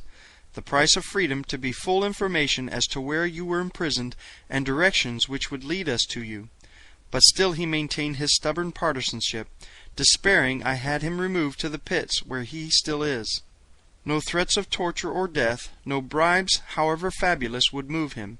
His only reply to all our importunities was that whenever Parthak died, were it tomorrow or 1,000 years hence, no man could truly say, a traitor is gone to his deserts. Finally, Exedar, who is a fiend of subtle craftiness, evolved a plan whereby we might worm the information from him. And so I caused Horvastus to be harnessed in the metal of a Zodangan soldier, and chained in Parthak's cell beside him. For 15 days the noble Horvastus has languished in the darkness of the pits, but not in vain. Little by little he won the confidence and friendship of the Zodangan, until only today Parthak, thinking that he was speaking not only to a countryman, but to a dear friend, revealed to Horvastus the exact cell in which you lay. It took me but a short time to locate the plans of the pits of helium among thy official papers. To come to you, though, was a trifle more difficult matter. As you know, while all the pits beneath the city are connected, there are but single entrances from those beneath each section and its neighbor, and that at the upper level just underneath the ground. Of course, these openings, which lead from contiguous pits to those beneath government buildings, are always guarded, and so, while I easily came to the entrance to the pits beneath the palace which Zadaris is occupying, I found there a Zodangan soldier on guard. There I left him when I had gone by, but his soul was no longer with him. And here I am, just in time to be nearly killed by you, he ended, laughing. As he talked, Carthoris had been working at the lock which held my fetters, and now, with an exclamation of pleasure, he dropped the end of the chain to the floor, and I stood up once more, freed from the galling irons I had chafed in for almost a year. He had brought a long sword and a dagger for me, and thus armed we set out upon the return journey to my palace. At the point where we left the pits of Zadaris we found the body of the guard Carthoris had slain. It had not yet been discovered, and, in order to still further delay search and mystify the Jed's people, we carried the body with us for a short distance, hiding it in a tiny cell off the main corridor of the pits beneath an adjoining estate. Some half-hour later we came to the pits beneath our own palace, and soon thereafter emerged into the audience chamber itself, where we found Cantos Can, Tars Tarkas, Horvastus, and Exodar awaiting us most impatiently. No time was lost in fruitless recounting of my imprisonment.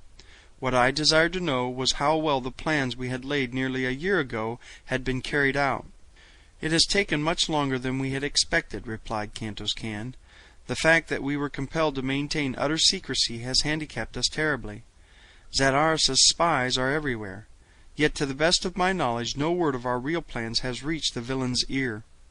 Tonight there lies about the great docks at Hastur a fleet of 1,000 of the mightiest battleships that ever sailed above Barsoom, and each equipped to navigate the air of Omin and the waters of Omin itself.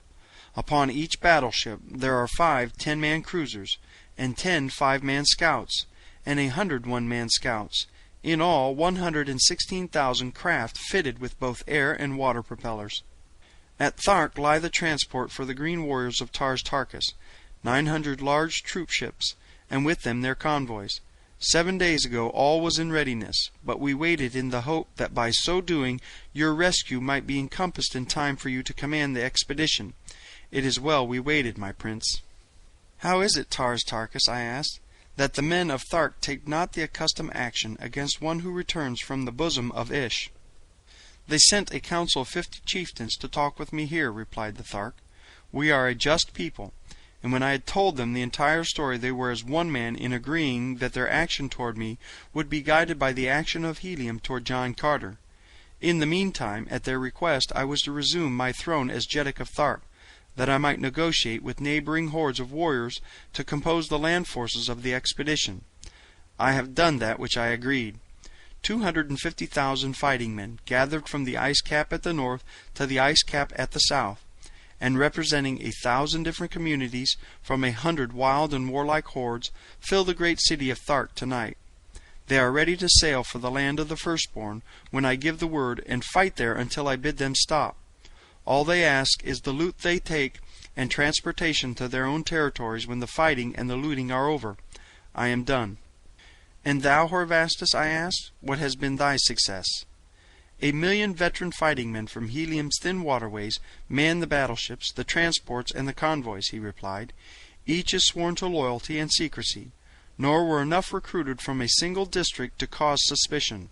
"Good!" I cried. "Each has done his duty, and now, Cantos Can, may we not repair at once to Hastur, and get under way before tomorrow's sun?" "We should lose no time, Prince," replied Cantos Can. "Already the people of Hastur are questioning the purpose of so great a fleet fully manned with fighting men. I wonder much that word of it has not before reached Zadaris. A cruiser awaits above at your own dock. Let us leave it—" A fusillade of shots from the palace gardens just without cut short his further words. Together we rushed to the balcony in time to see a dozen members of my palace guard disappear in the shadows of some distant shrubbery as in pursuit of one who fled.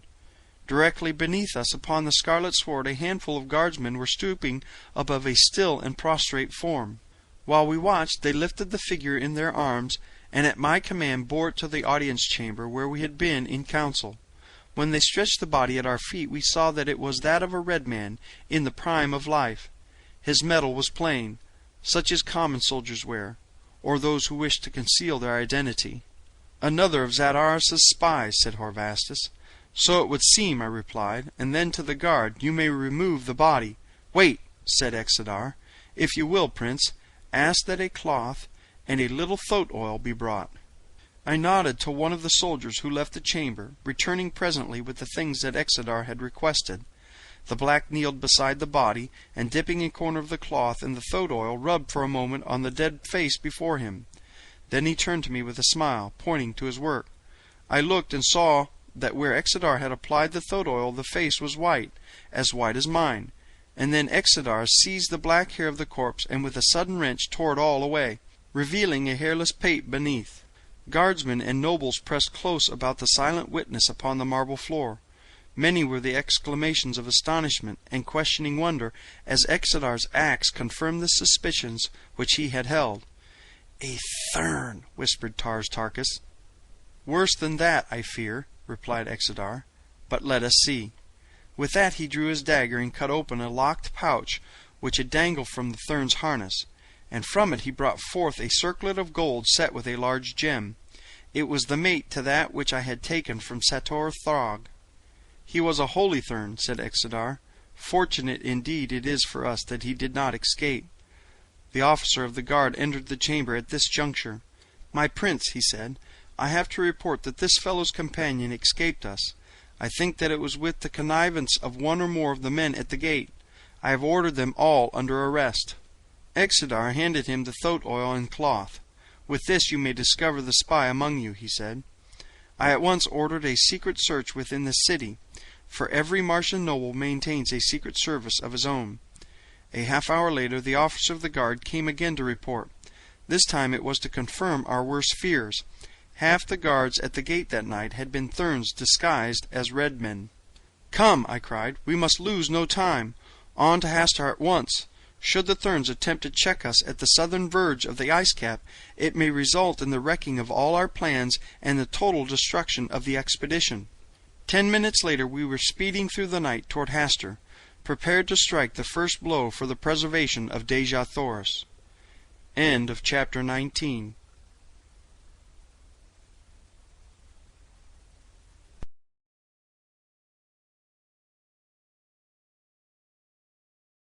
Chapter 20. The Air Battle. 2 hours after leaving my palace at Helium, or about midnight, Cantos Can, Exodar, and I arrived at Hastar.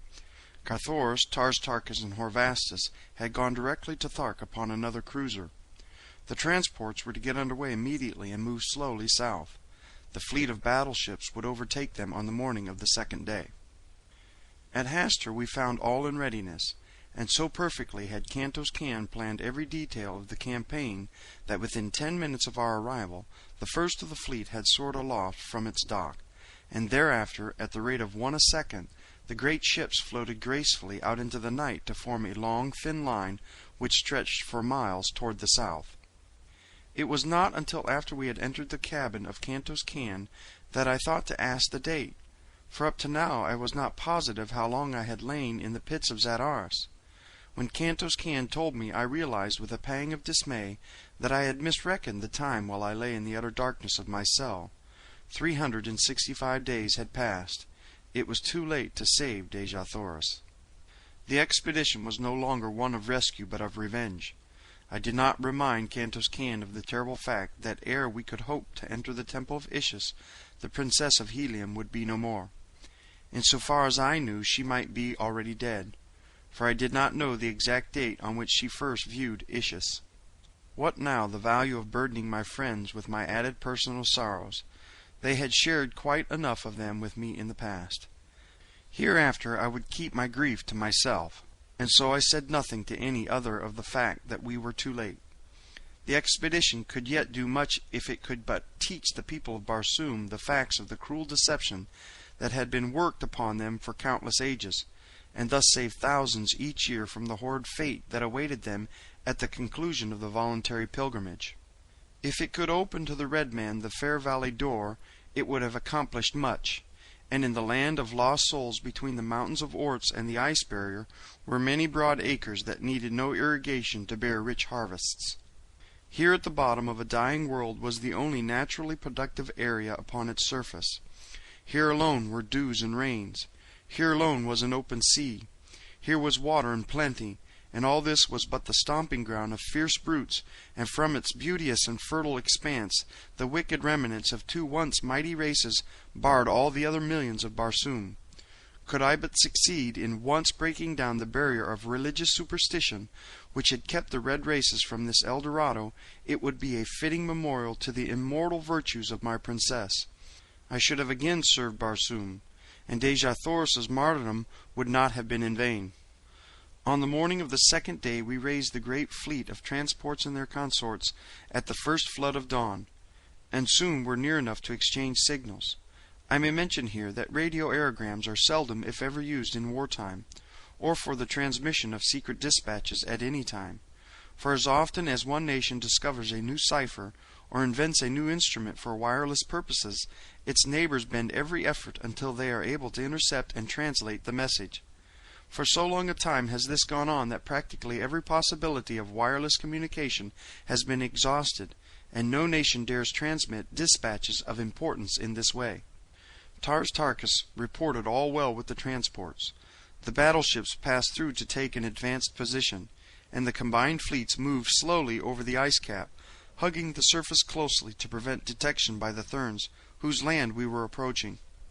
Far in advance of all, a thin line of one-man air scouts protected us from surprise, and on either side they flanked us, while a smaller number brought up the rear some 20 miles behind the transports. In this formation we had progressed toward the entrance to Omin for several hours, when one of our scouts returned from the front to report that a cone-like summit of the entrance was in sight. At almost the same instant another scout from the left flank came racing toward the flagship. His very speed bespoke the importance of his information. Cantos Can and I awaited him upon the little forward deck which corresponds with the bridge of earthly battleships. Scarcely had his tiny flier come to rest upon the broad landing deck of the flagship ere he was bounding up the stairway to the deck where we stood. "A great fleet of battleships south-southeast, my prince," he cried. "There must be several thousands, and they are bearing down directly upon us." "The Thern spies were not in the palace of John Carter for nothing," said Cantos Can to me. "Your orders, prince." "Dispatch 10 battleships to guard the entrance to Omin, with orders to let no hostile enter or leave the shaft. That will bottle up the great fleet of the firstborn. Form the balance of the battleships into a great V with the apex pointing directly south-southeast. Order the transports, surrounded by their convoys, to follow closely in the wake of the battleships, until the point of the V has entered the enemy's line. Then the V must open outward at the apex. The battleships of each leg engage the enemy fiercely and drive him back to form a lane through his line, into which the transports with their convoys must race at top speed, that they may gain a position above the temples and gardens of the Therns. Here let them land and teach the holy Therns such a lesson in ferocious warfare as they will not forget for countless ages. It had not been my intention to be distracted from the main issue of the campaign, but we must settle this attack with the Therns once and for all, or there will be no peace for us while our fleet remains near Dor, and our chances of ever returning to the outer world will be greatly minimized." Cantos Can saluted and turned to deliver my instructions to his waiting aides.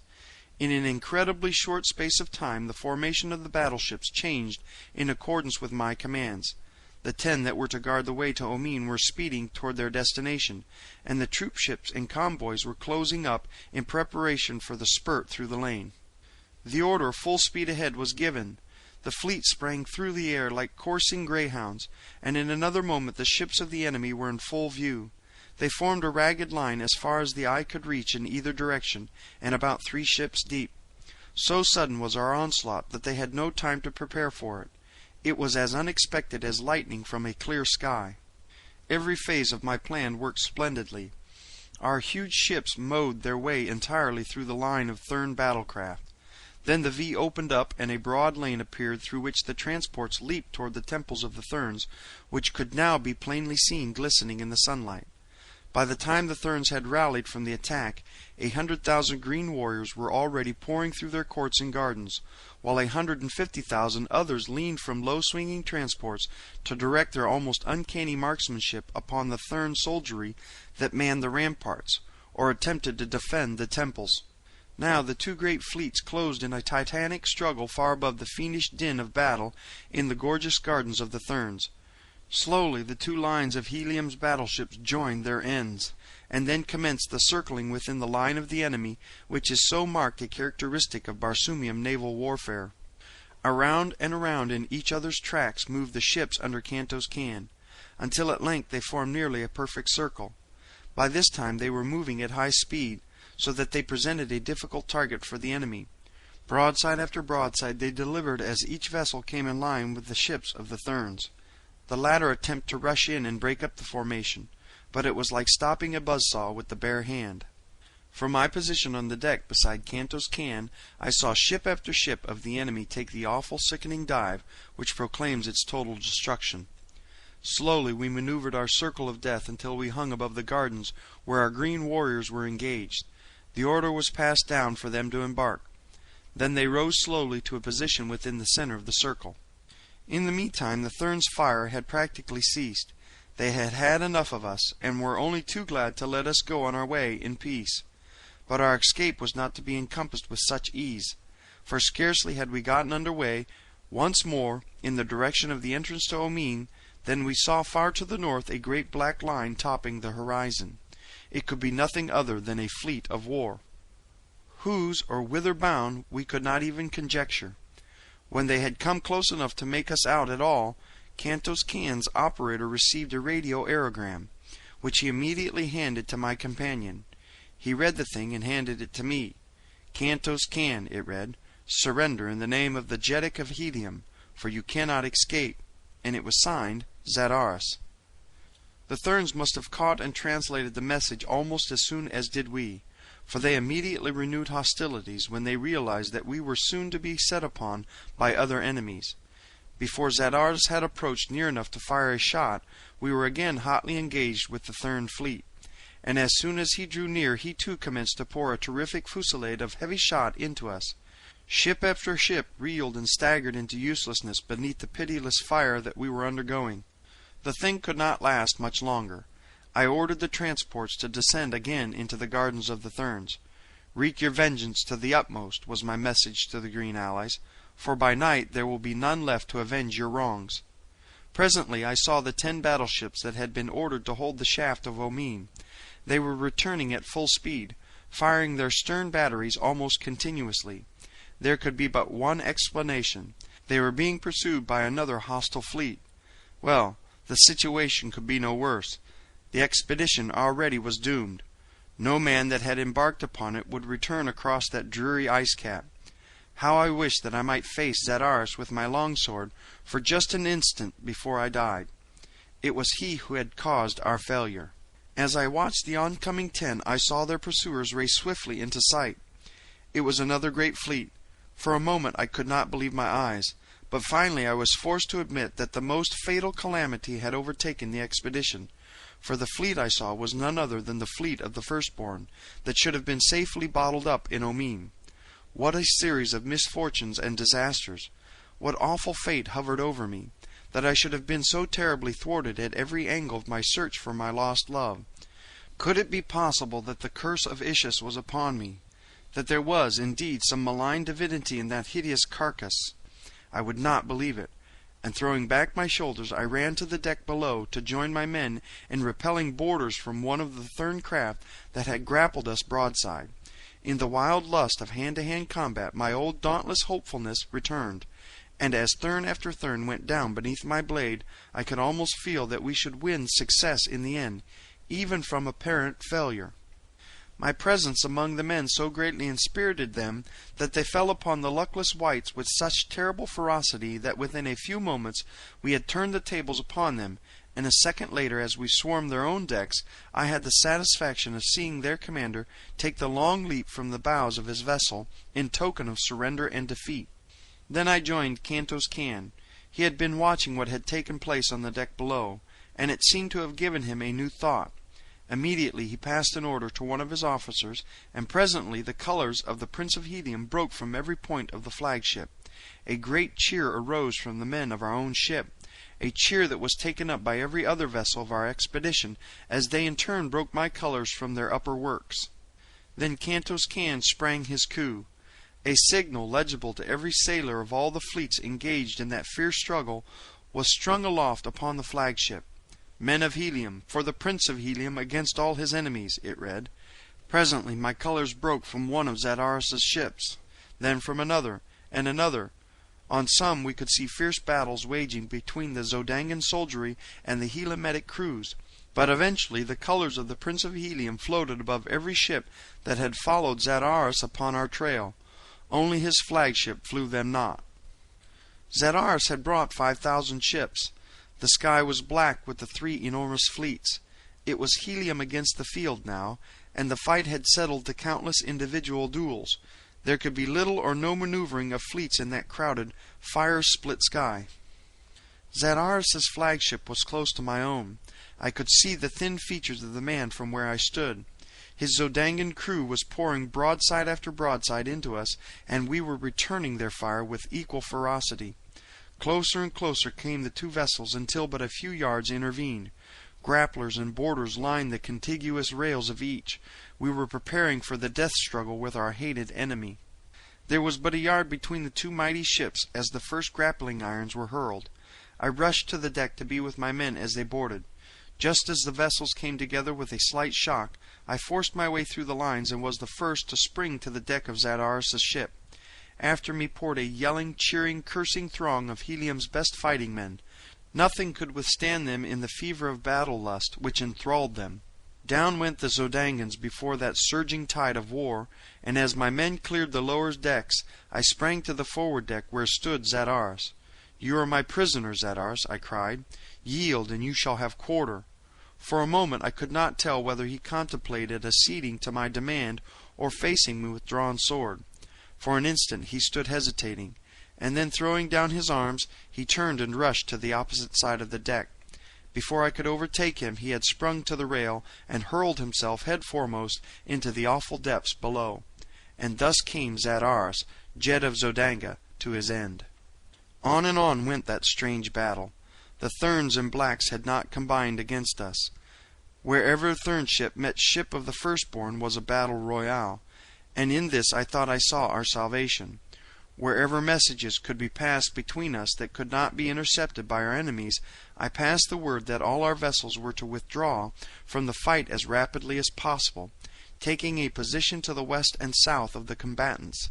I also sent an air scout to the fighting green men in the gardens below, to re-embark to the transports and to join us. My commanders were further instructed than when engaged with an enemy to draw him as rapidly as possible toward a ship of his hereditary foeman, and by careful maneuvering to force the two to engage, thus leaving himself free to withdraw. This stratagem worked to perfection, and just before the sun went down I had the satisfaction of seeing all that was left of my once mighty fleet gathered nearly 20 miles southwest of the still terrific battle between the blacks and whites. I now transferred Exeter to another battleship and sent him with all the transports and 5,000 battleships directly overhead to the temple of Ishus. Carthoris and I, with Cantos Can, took the remaining ships and headed for the entrance to Omine. Our plan now was to attempt to make a combined assault upon Ishus at dawn of the following day. Tars Tarkas with his green warriors and Horvastus with the red men, guided by Exeter, were to land within the garden of Ishus or the surrounding plains, while Carthoris, Cantos Can, and I were to lead our smaller force from the Sea of Omine through the pits beneath the temple, which Carthoris knew so well. I now learned for the first time the cause of my 10 ships' retreat from the mouth of the shaft. It seemed that when they had come upon the shaft the navy of the firstborn were already issuing from its mouth. Fully 20 vessels had emerged, and though they gave battle immediately in an effort to stem the tide that rolled from the black pit, The odds against them were too great, and they were forced to flee.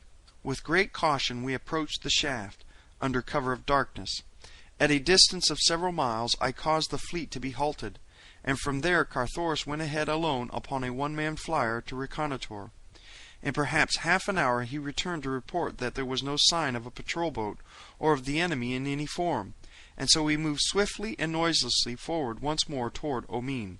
At the mouth of the shaft we stopped again for a moment for all the vessels to reach their previously appointed stations. Then with the flagship I dropped quickly into the black depths, while one by one the other vessels followed me in quick succession. We had decided to stake all on the chance that we would be able to reach the temple by the subterranean way, and so we left no guard of vessels at the shaft's mouth. Nor would it have profited us any to have done so, for we did not have sufficient force all told to have withstood the vast navy of the Firstborn had they returned to engage us. For the safety of our entrance upon Omin we depended largely upon the very boldness of it, believing that it would be some little time before the Firstborn on guard there would realize that it was an enemy and not their own returning fleet that was entering the vault of the buried sea. And such proved to be the case. In fact, 400 of my fleet of 500 rested safely upon the bosom of Omin before the first shot was fired. The battle was short and hot, but there could have been but one outcome, for the Firstborn, in the carelessness of fancied security, had left but a handful of ancient and obsolete hulks to guard their mighty harbor. It was at Carthoris' suggestion that we landed our prisoners under guard upon a couple of the larger islands, and then towed the ships of the Firstborn to the shaft, where we managed to wedge a number of them securely in the interior of the great well.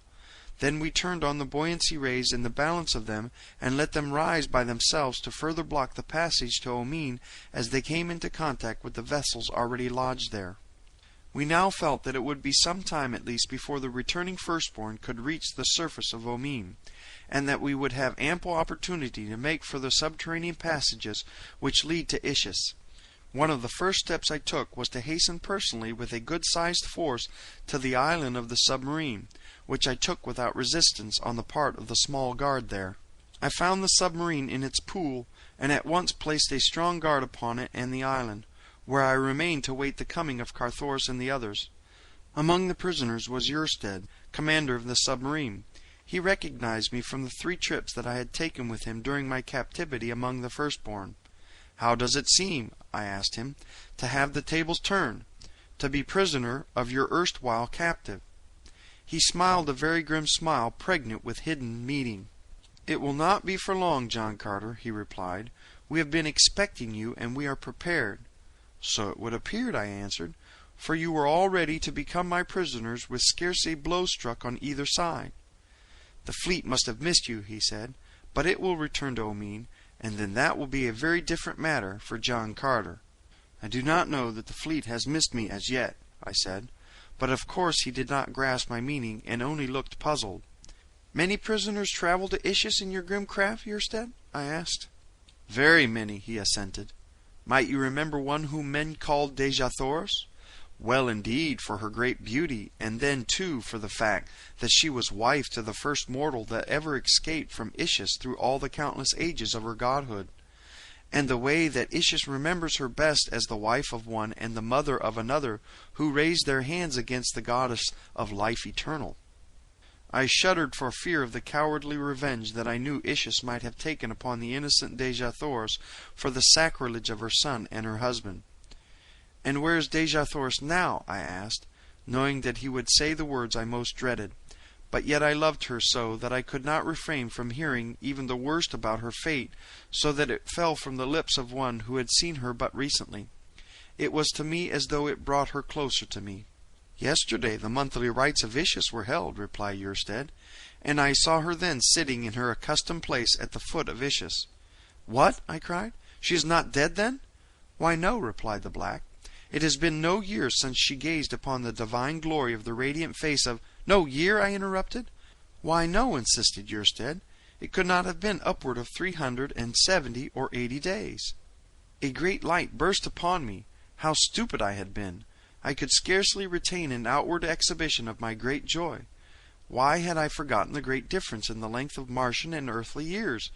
The 10 earth years I had spent upon Barsoom had encompassed but 5 years and 96 days of Martian time, whose days are 41 minutes longer than ours, and whose years number 687 days. I'm in time! I'm in time!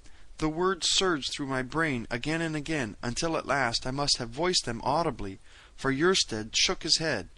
"In time to save your princess?" he asked, and then, without waiting for my reply, "No, John Carter, Ishus will not give up her own. She knows that you are coming, and ere ever a vandal foot is set within the precincts of the temple of Ishus, if such a calamity should befall, Dejah Thoris will be put away forever from the last faint hope of rescue."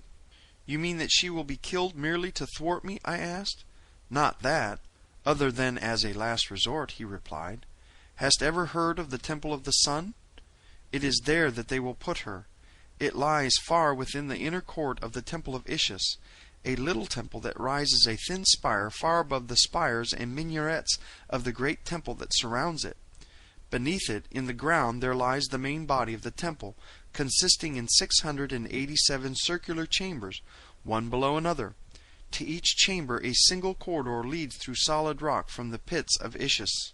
As the entire Temple of the Sun revolves once with each revolution of Barsoom about the sun, but once each year does the entrance to each separate chamber come opposite the mouth of the corridor which forms its only link to the world without. Here Ishus puts those who displease her, but whom she does not care to execute forthwith.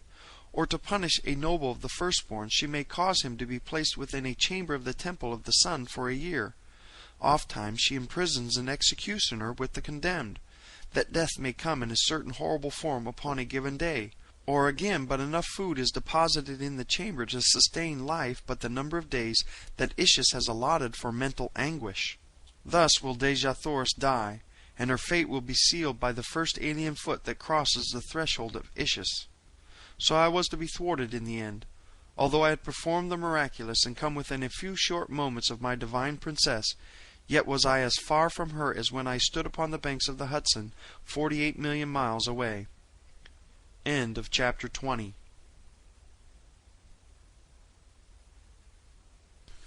Chapter 21. Through Flood and Flame. Yersted's information convinced me that there was no time to be lost. I must reach the Temple of Ishus secretly before the forces under Tars Tarkas assaulted at dawn. Once within its hated walls, I was positive that I could overcome the guards of Ishus and bear away my princess, for at my back I would have a force ample for the occasion. No sooner had Carthoris and the others joined me than we commenced the transportation of our men through the submerged passage to the mouth of the gangways, which lead from the submarine pool at the temple end of the watery tunnel to the pits of Ishus. Many trips were required, but at last all stood safely together again at the beginning of the end of our quest. 5,000 strong we were, all seasoned fighting men of the most warlike race of the Red Men of Barsoom. As Carthoris alone knew the hidden ways of the tunnels, we could not divide the party and attack the temple at several points at once, as would have been most desirable, and so it was decided that he would lead us all as quickly as possible to a point near the temple's center. As we were about to leave the pool and enter the corridor, an officer called my attention to the waters upon which the submarine floated. At first they seemed to be merely agitated, as from the movement of some great body beneath the surface, and I at once conjectured that another submarine was rising to the surface in pursuit of us. But presently it became apparent that the level of the waters was rising, not with extreme rapidity, but very surely, and that soon they would overflow the sides of the pool and submerge the floor of the chamber. For a moment I did not fully grasp the terrible import of the slowly rising water. It was Carthoris who realized the full meaning of the thing, its cause and the reason for it. "Haste!" he cried. "If we delay, we all are lost. The pumps of Omin have been stopped. They would drown us like rats in a trap. We must reach the upper levels of the pits in advance of the flood, or we shall never reach them. Come!" "Lead the way, Carthoris," I cried. "We will follow." At my command the youth leaped into one of the corridors, and in column of twos the soldiers followed him in good order, each company entering the corridor only at the command of its dwar, or captain. Before the last company filed from the chamber the water was ankle deep, and that the men were nervous was quite evident. Entirely unaccustomed to water except in quantities sufficient for drinking and bathing purposes, the Red Martians instinctively shrank from it in such formidable depths and menacing activity. That they were undaunted while it swirled and eddied about their ankles spoke well for their bravery and their discipline. I was the last to leave the chamber of the submarine, and as I followed the rear of the column toward the corridor, I moved through water to my knees. The corridor, too, was flooded to the same depth, for its floor was on a level with the floor of the chamber from which it led, nor was there any perceptible rise for many yards. The march of the troops through the corridor was as rapid as was consistent with the number of men that moved through so narrow a passage, but it was not ample to permit us to gain appreciably on the pursuing tide. As the level of the passage rose, so too did the waters rise until it soon became apparent to me, who brought up the rear, that they were gaining rapidly upon us. I could understand the reason for this, as with the narrowing expanse of Omine as the waters rode towards the apex of its dome, the rapidity of its rise would increase in inverse ratio to the ever-lessening space to be filled. Long ere the last of the column could hope to reach the upper pits which lie above the danger point, I was convinced that the waters would surge after us in overwhelming volume, and that fully half the expedition would be snuffed out. As I cast about for some means of saving as many as possible of the doomed men, I saw a diverging corridor which seemed to rise at a steep angle at my right. The waters were now swirling about my waist. The men directly before me were quickly becoming panic-stricken. Something must be done at once, or they would rush forward upon their fellows in a mad stampede that would result in trampling down hundreds beneath the flood, and eventually clogging the passage beyond any hope of retreat for those in advance. Raising my voice to its utmost, I shouted my command to the dwarves ahead of me. "Call back the last 25 U-10s," I shouted. "Here seems a way of escape. Turn back and follow me." My orders were obeyed by nearer 30 U-10s, so that some 3,000 men came about and hastened into the teeth of the flood, to reach the corridor up which I directed them. As the first dwarf passed in with his U-10, I cautioned him to listen closely for my commands, and under no circumstances to venture into the open or leave the pits for the temple proper, until I should have come up with him, or you know that I died before I could reach you. The officer saluted and left me. The men filed rapidly past me and entered the diverging corridor which I hoped would lead to safety. The water rose breast high.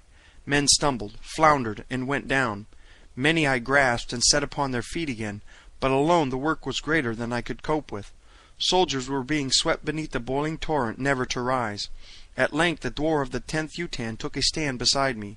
He was a valorous soldier, Gertus by name, and together we kept the now thoroughly frightened troops in the semblance of order, and rescued many that would have drowned otherwise. Dejor Cantos, son of Cantos Can, and a padwar of the 5th U-10, joined us when his U-10 reached the opening through which the men were fleeing.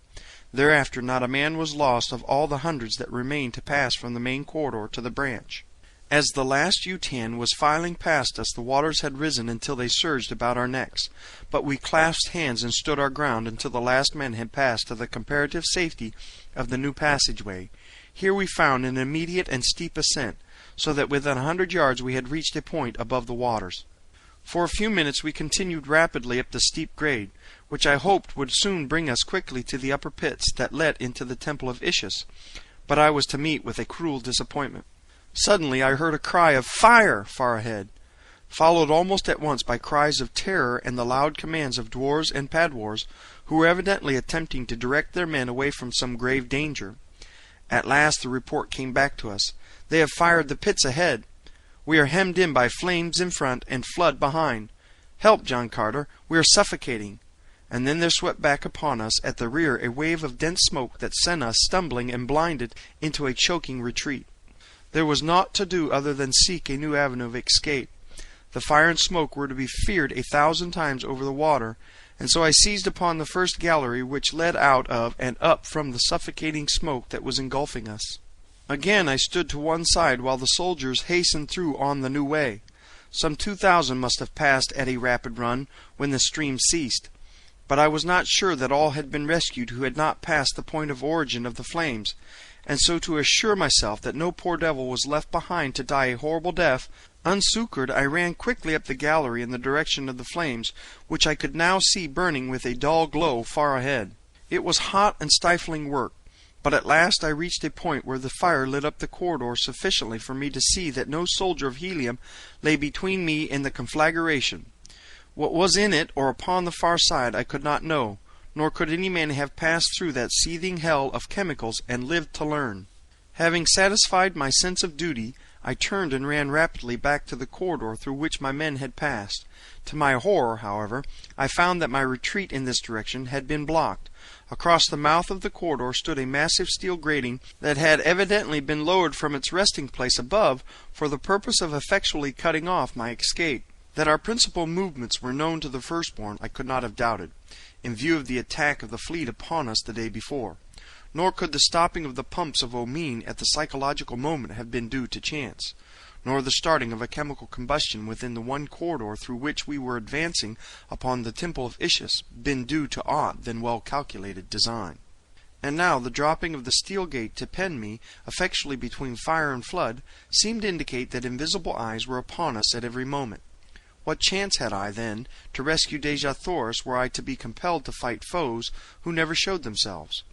1,000 times I berated myself for being drawn into such a trap, as I might have known these pits easily could be. Now I saw that it would have been much better to have kept our force intact and made a concerted attack upon the temple from the valley side, trusting to chance and our great fighting ability to have overwhelmed the firstborn and compelled the safe delivery of Dejathoris to me. The smoke from the fire was forcing me further and further back down the corridor toward the waters which I could hear surging through the darkness. With my men had gone the last torch, nor was this corridor lighted by the radiance of phosphorescent rock as were those of the lower levels. It was this fact that assured me that I was not far from the upper pits which lie directly beneath the temple. Finally I felt the lapping waters about my feet. The smoke was thick behind me. My suffering was intense. There seemed but one thing to do, and that to choose the easier death which confronted me. And so I moved on down the corridor until the cold waters of Omine closed about me, and I swam on through utter blackness toward what? The instinct of self-preservation is strong even when one, unafraid and in the possession of his highest reasoning faculties, knows that death, positive and unalterable, lies just ahead. And so I swam slowly on, waiting for my head to touch the top of the corridor, which would mean that I had reached the limit of my flight and the point where I must sink forever to an unmarked grave. But to my surprise I ran against a blank wall before I reached a point where the waters came to the roof of the corridor. Could I be mistaken? I felt around. No, I had come to the main corridor, and still there was breathing space between the surface of the water and the rocky ceiling above. And then I turned up the main corridor in the direction that Carthoris and the head of the column had passed a half-hour before. On and on I swam, my heart growing lighter at every stroke, for I knew that I was approaching closer and closer to the point where there would be no chance that the waters ahead could be deeper than they were about me. I was positive that I must soon feel the solid floor beneath my feet again, and that once more my chance would come to reach the temple of Isis and the side of the fair prisoner who languished there. But even as hope was at its highest, I felt the sudden shock of contact as my head struck the rocks above. The worst, then, had come to me. I had reached one of those rare places where a Martian tunnel dips suddenly to a lower level. Somewhere beyond I knew that it rose again, but of what value was that to me, since I did not know how great the distance that it maintained a level entirely beneath the surface of the water. There was but a single forlorn hope, and I took it. Filling my lungs with air, I dived beneath the surface and swam through the inky, icy blackness on and on along the submerged gallery. Time and time again I rose with upstretched hand, only to feel the disappointing rocks close above me. Not for much longer would my lungs withstand the strain upon them. I felt that I must soon succumb. Nor was there any retreating now that I had gone this far. I knew positively that I could never endure to retrace my path now to the point from which I had felt the waters close above my head. Death stared me in the face, nor ever can I recall a time that I so distinctly felt the icy breath from his dead lips upon my brow. One more frantic effort I made with my fast-ebbing strength. Weakly I rose for the last time. My tortured lungs gasped for the breath that would fill them with a strange and numbing element. But instead I felt the revivifying breath of life-giving air surge through my starving nostrils into my dying lungs. I was saved. A few more strokes brought me to a point where my feet touched the floor, and soon thereafter I was above the water level entirely, and racing like mad along the corridor, searching for the first doorway that would lead me to Ishis. If I could not have Dejah Thoris again, I was at least determined to avenge her death, nor would any life satisfy me other than that of the fiend incarnate who was the cause of such immeasurable suffering upon Barsoom. Sooner than I had expected I came to what appeared to me to be a sudden exit into the temple above. It was at the right side of the corridor, which ran on, probably, to other entrances to the pile above. To me one point was as good as another. What knew I where any of them led? And so without waiting to be again discovered and thwarted, I ran quickly up the short steep incline and pushed open the doorway at its end. The portal swung slowly in, and before it could be slammed against me I sprang into the chamber beyond. Although not yet dawn, the room was brilliantly lighted. Its sole occupant lay prone upon a low couch at the further side, apparently in sleep. From the hangings and sumptuous furniture of the room I judged it to be a living room of some priestess, possibly of Ishis herself. At the thought the blood tingled through my veins. What, indeed, if fortune had been kind enough to place the hideous creature alone and unguarded in my hands? With her as hostage I could force the acquiescence to my every demand. Cautiously I approached the recumbent figure on noiseless feet. Closer and closer I came to it, but I had crossed but little more than half the chamber when the figure stirred, and, as I sprang, rose and faced me. At first an expression of terror overspread the features of the woman who confronted me, then startled, incredulity, hope, thanksgiving.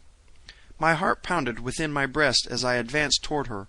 Tears came to my eyes, and the words that would have poured forth in a perfect torrent choked in my throat as I opened my arms and took into them once more the woman I loved, Dejah Thoris, Princess of Helium. End of chapter 21. Chapter 22. Victory and Defeat. John Carter, John Carter, she sobbed, with her dear head upon my shoulder. Even now I can scarce believe the witness of my own eyes. When the girl, Thuvia, told me that you had returned to Barsoom, I listened, but I could not understand, for it seemed that such happiness would be impossible for one who had suffered so, in silent loneliness for all these long years. At last, when I realized that it was truth, and then came to know the awful place in which I was held prisoner, I learned to doubt that even you could reach me here. As the days passed, and moon after moon went by without bringing even the faintest rumor of you, I resigned myself to my fate. And now that you have come, scarce can I believe it. For an hour I have heard the sounds of conflict within the palace. I knew not what they meant, but I have hoped against hope that it might be the men of Helium headed by my prince. And tell me, what of Carthoris, our son? He was with me less than an hour since, Dejah Thoris, I replied. It must have been he whose men you have heard battling within the precincts of the temple. Where's Ishis? I asked suddenly. Dejah Thoris shrugged her shoulders. She sent me under guard to this room just before the fighting began within the temple halls. She said that she would send for me later. She seemed very angry and somewhat fearful. Never have I seen her act in so uncertain and almost terrified a manner. Now I know that it must have been because she had learned that John Carter, Prince of Helium, was approaching to demand an accounting of her for the imprisonment of his princess. The sounds of conflict, the clash of arms, the shouting and the hurrying of many feet came to us from various parts of the temple. I knew that I was needed there, but I dared not leave Dejah Thoris, nor dared I take her with me into the turmoil and danger of battle. At last I bethought me of the pits from which I had just emerged. Why not secrete her there until I could return and fetch her away in safety and forever from this awful place? I explained my plan to her. For a moment she clung more closely to me. I cannot bear to be parted from you now, even for a moment, John Carter, she said. I shudder at the thought of being alone again where that terrible creature might discover me. You do not know her. None can imagine her ferocious cruelty who has not witnessed her daily acts for over half a year. It has taken me nearly all this time to realize even the things that I have seen with my own eyes. I shall not leave you then, my princess, I replied. She was silent for a moment, then she drew my face to hers and kissed me. Go, John Carter, she said. Our son is there, and the soldiers of Helium, fighting for the Princess of Helium. Where they are, you should be. I must not think of myself now, but of them and of my husband's duty. I may not stand in the way of that. Hide me in the pits and go." I led her to the door through which I had entered the chamber from below. There I pressed her dear form to me, and then, though it tore my heart to do it, and filled me only with the blackest shadows of terrible foreboding, I guided her across the threshold, kissed her once again, and closed the door upon her. Without hesitating longer, I hurried from the chamber in the direction of the greatest tumult. Scarce half a dozen chambers had I traversed before I came upon the theatre of a fierce struggle. The blacks were massed at the entrance to a great chamber, where they were attempting to block the further progress of a body of red men toward the inner sacred precincts of the temple. Coming from within as I did, I found myself behind the blacks, and, without waiting to even calculate their numbers or the foolhardiness of my venture, I charged swiftly across the chamber and fell upon them from the rear with my keen longsword. As I struck the first blow, I cried aloud, "For Helium!" and then I rained cut after cut upon the surprised warriors, while the Reds without took heart at the sound of my voice, and with shouts of "John Carter! John Carter!" redoubled their efforts so effectually that before the blacks could recover from their temporary demoralization, their ranks were broken and the red men had burst into the chamber. The fight within that room, had it had but a competent chronicler, would go down in the annals of Barsoom as a historic memorial to the grim ferocity of her warlike people. 500 men fought there that day, the black men against the red. No man asked quarter or gave it. As though by common assent they fought, as though to determine once and for all their right to live, in accordance with the law of the survival of the fittest. I think we all knew that upon the outcome of this battle would hinge forever the relative positions of these two races upon Barsoom. It was a battle between the old and the new, but not for once did I question the outcome of it. With Carthoris at my side, I fought for the red men of Barsoom, and for their total emancipation from the throttling bondage of a hideous superstition. Back and forth across the room we surged, until the floor was ankle-deep in blood, and dead men lay so thickly there that half the time we stood upon their bodies as we fought. As we swung toward the great windows which overlooked the gardens of Ishis, a sight met my gaze which sent a wave of exultation over me. "Look!" I cried. "Men of the firstborn, look!" For an instant the fighting ceased, and with one accord every eye turned in the direction I had indicated, and the sight they saw was one no man of the firstborn had ever imagined could be. Across the gardens, from side to side, stood a wavering line of black warriors, while beyond them, and forcing them ever back, was a green horde of green warriors astride their mighty thoats. And as we watched, one, fiercer and more grimly terrible than his fellows, rode forward from the rear, and as he came he shouted some fierce command to his terrible legion. It was Tars Tarkas, Jeddak of Thark, and as he couched his great 40-foot metal-shod lance we saw his warriors do likewise. Then it was that we interpreted his command. 20 yards now separated the green men from the black line. Another word from the great Thark, and with a wild and terrifying battle-cry the green warriors charged. For a moment the black line held, but only for a moment. Then the fearsome beasts that bore equally terrible riders passed completely through it. After them came utan upon utan of red men. The green horde broke to surround the temple. The red men charged for the interior, and then we turned to continue our interrupted battle, but our foes had vanished. My first thought was of Dejathoris. Calling to Carthoris that I had found his mother, I started on a run toward the chamber where I had left her with my boy close beside me. After us came those of our little force who had survived the bloody conflict. The moment I entered the room I saw that someone had been there since I had left. A silk lay upon the floor. It had not been there before. There were also a dagger and several metal ornaments strewn about as though torn from their wearer in a struggle. But worst of all, the door leading to the pits where I had hidden my princess was ajar. With a bound I was before it, and thrusting it open, rushed within. Dejathoris had vanished. I called her name aloud again and again, but there was no response. I think in that instance I hovered upon the verge of insanity. I do not recall what I said or did, but I know that for an instant I was seized with the rage of a maniac. "Ishis!" I cried. "Ishis! Where is Ishis? Search the temple for her, but let no man harm her but John Carter. Carthoris, where are the apartments of Ishis?" "This way," cried the boy, and without waiting to know that I had heard him, he dashed off at breakneck speed, further into the bowels of the temple. As fast as he went, however, I was still beside him, urging him on to greater speed. At last we came to a great carved door, and through this Carthoris dashed, a foot ahead of me. Within we came upon such a scene as I had witnessed within the temple once before, the throne of Ishus, with the reclining slaves, and about it the ranks of soldiery. We did not even give the men a chance to draw, so quickly were we upon them. With a single cut I struck down 2 in the front rank, and then by the mere weight and momentum of my body I rushed completely through the 2 remaining ranks and sprang upon the dais beside the carved Sorapus throne. The repulsive creature, squatting there in terror, attempted to escape me and leap into a trap behind her, but this time I was not to be outwitted by any such pretty subterfuge. Before she had half arisen I had grasped her by the arm, and then, as I saw the guards starting to make a concerted rush upon me from all sides, I whipped out my dagger, and, holding it close to that vile breast, ordered them to halt. "Back!" I cried to them. "Back!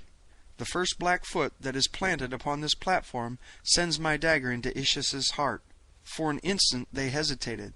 Then an officer ordered them back, while from the outer corridor there swept into the throne room, at the heels of my little party of survivors, a full 1,000 red men under Cantos Can, Horvastus, and Exodar.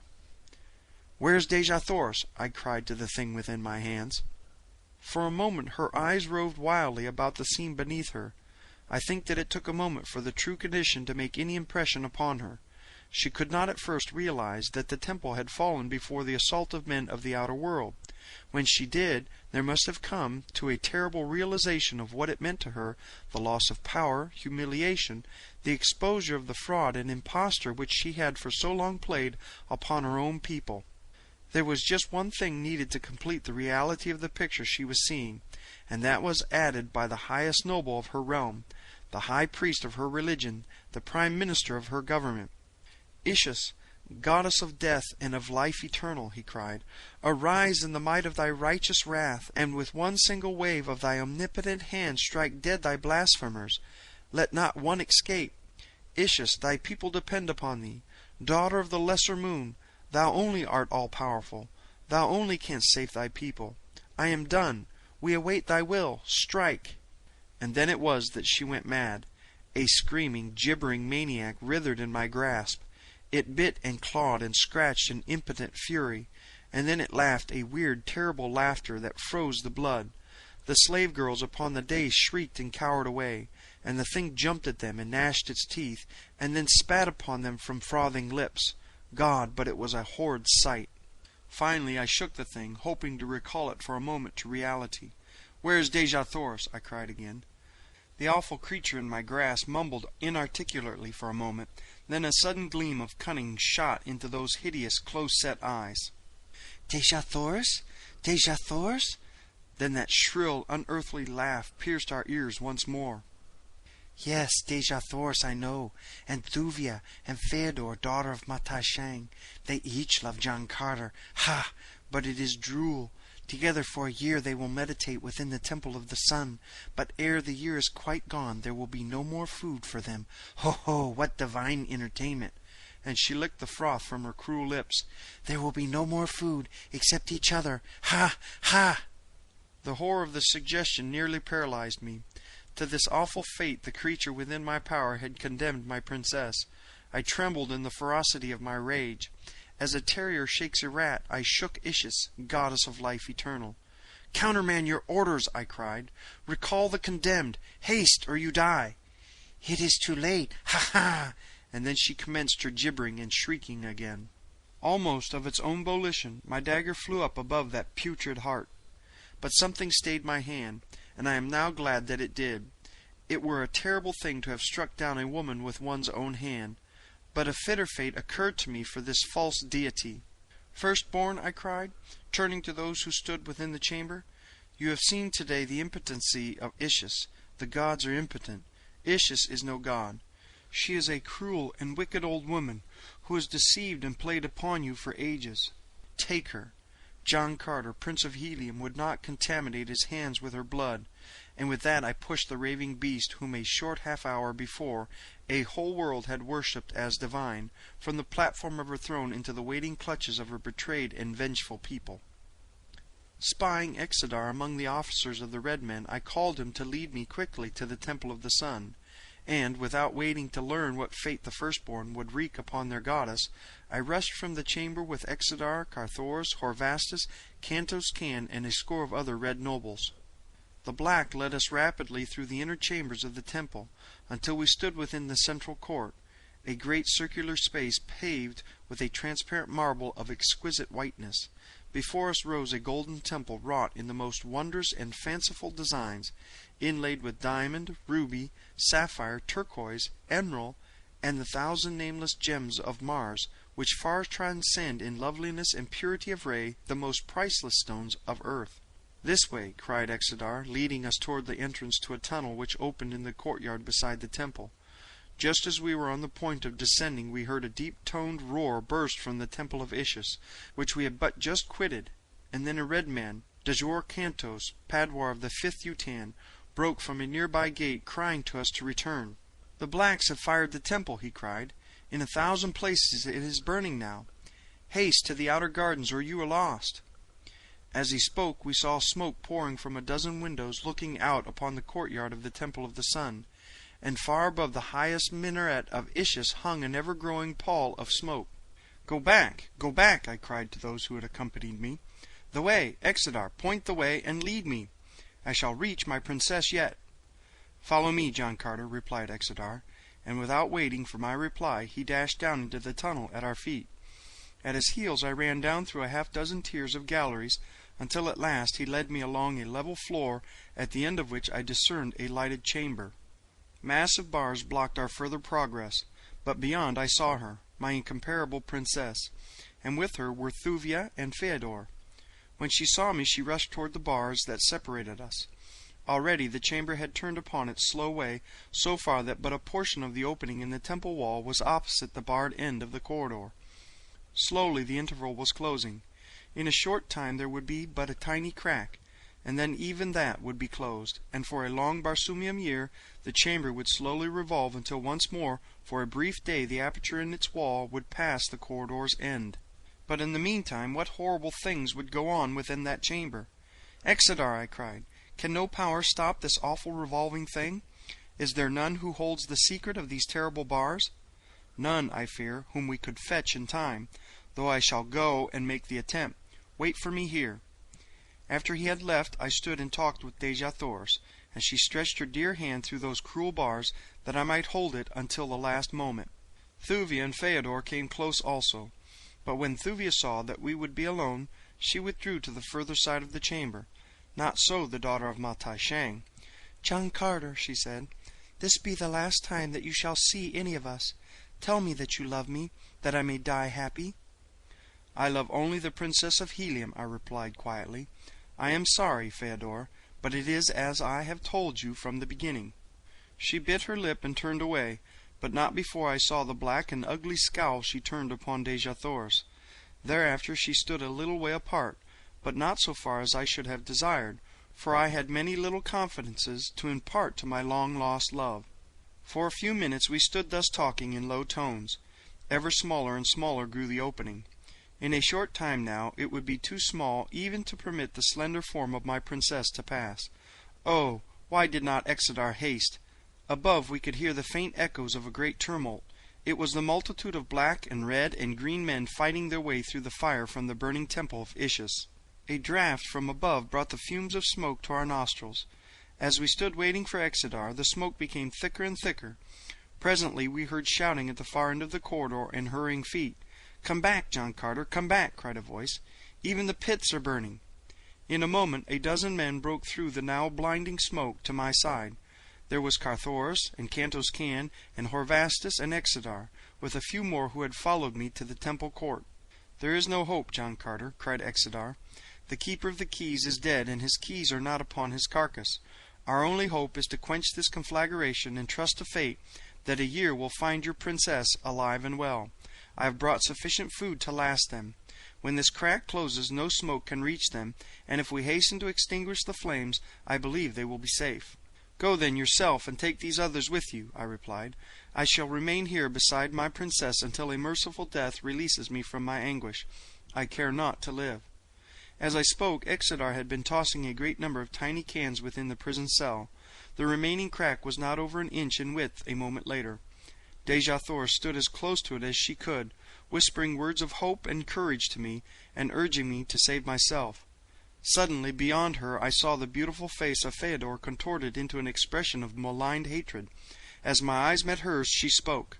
"Think not, John Carter, that you may so lightly cast aside the love of Feodor, daughter of Mata Shang, nor ever hope to hold thy Dejah Thoris in thy arms again. Wait you the long, long year, but know that when the waiting is over, it shall be Feodor's arms which shall welcome you, not those of the Princess of Helium. Behold, she dies." And as she finished speaking, I saw her raise a dagger on high, and then I saw another figure. It was Thuvia's. As the dagger fell toward the unprotected breast of my love, Thuvia was almost between them. A blinding gust of smoke blotted out the tragedy within that fearsome cell. A shriek rang out, a single shriek, as the dagger fell.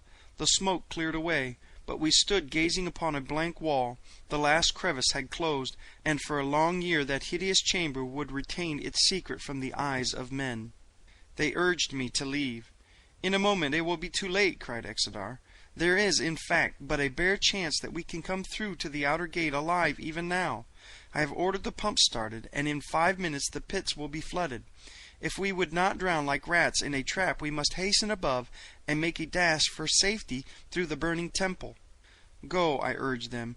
"Let me die here beside my princess. There is no hope or happiness elsewhere for me. When they carry her dear body from that terrible place a year hence, let them find the body of her lord awaiting her." Of what happened after that I have only a confused recollection. It seems as though I struggled with many men, and then that I was picked up bodily from the ground and borne away. I do not know. I have never asked, nor has any other who was there that day intruded on my sorrow, or recalled to my mind the occurrences which they know could but at best reopen the terrible wound within my heart. Ah, if I could but know one thing, what a burden of suspense would be lifted from my shoulders! But whether the assassin's dagger reached one fair bosom or another, only time will divulge. End of chapter 22, and end of Gods of Mars, written by Edgar Rice Burroughs.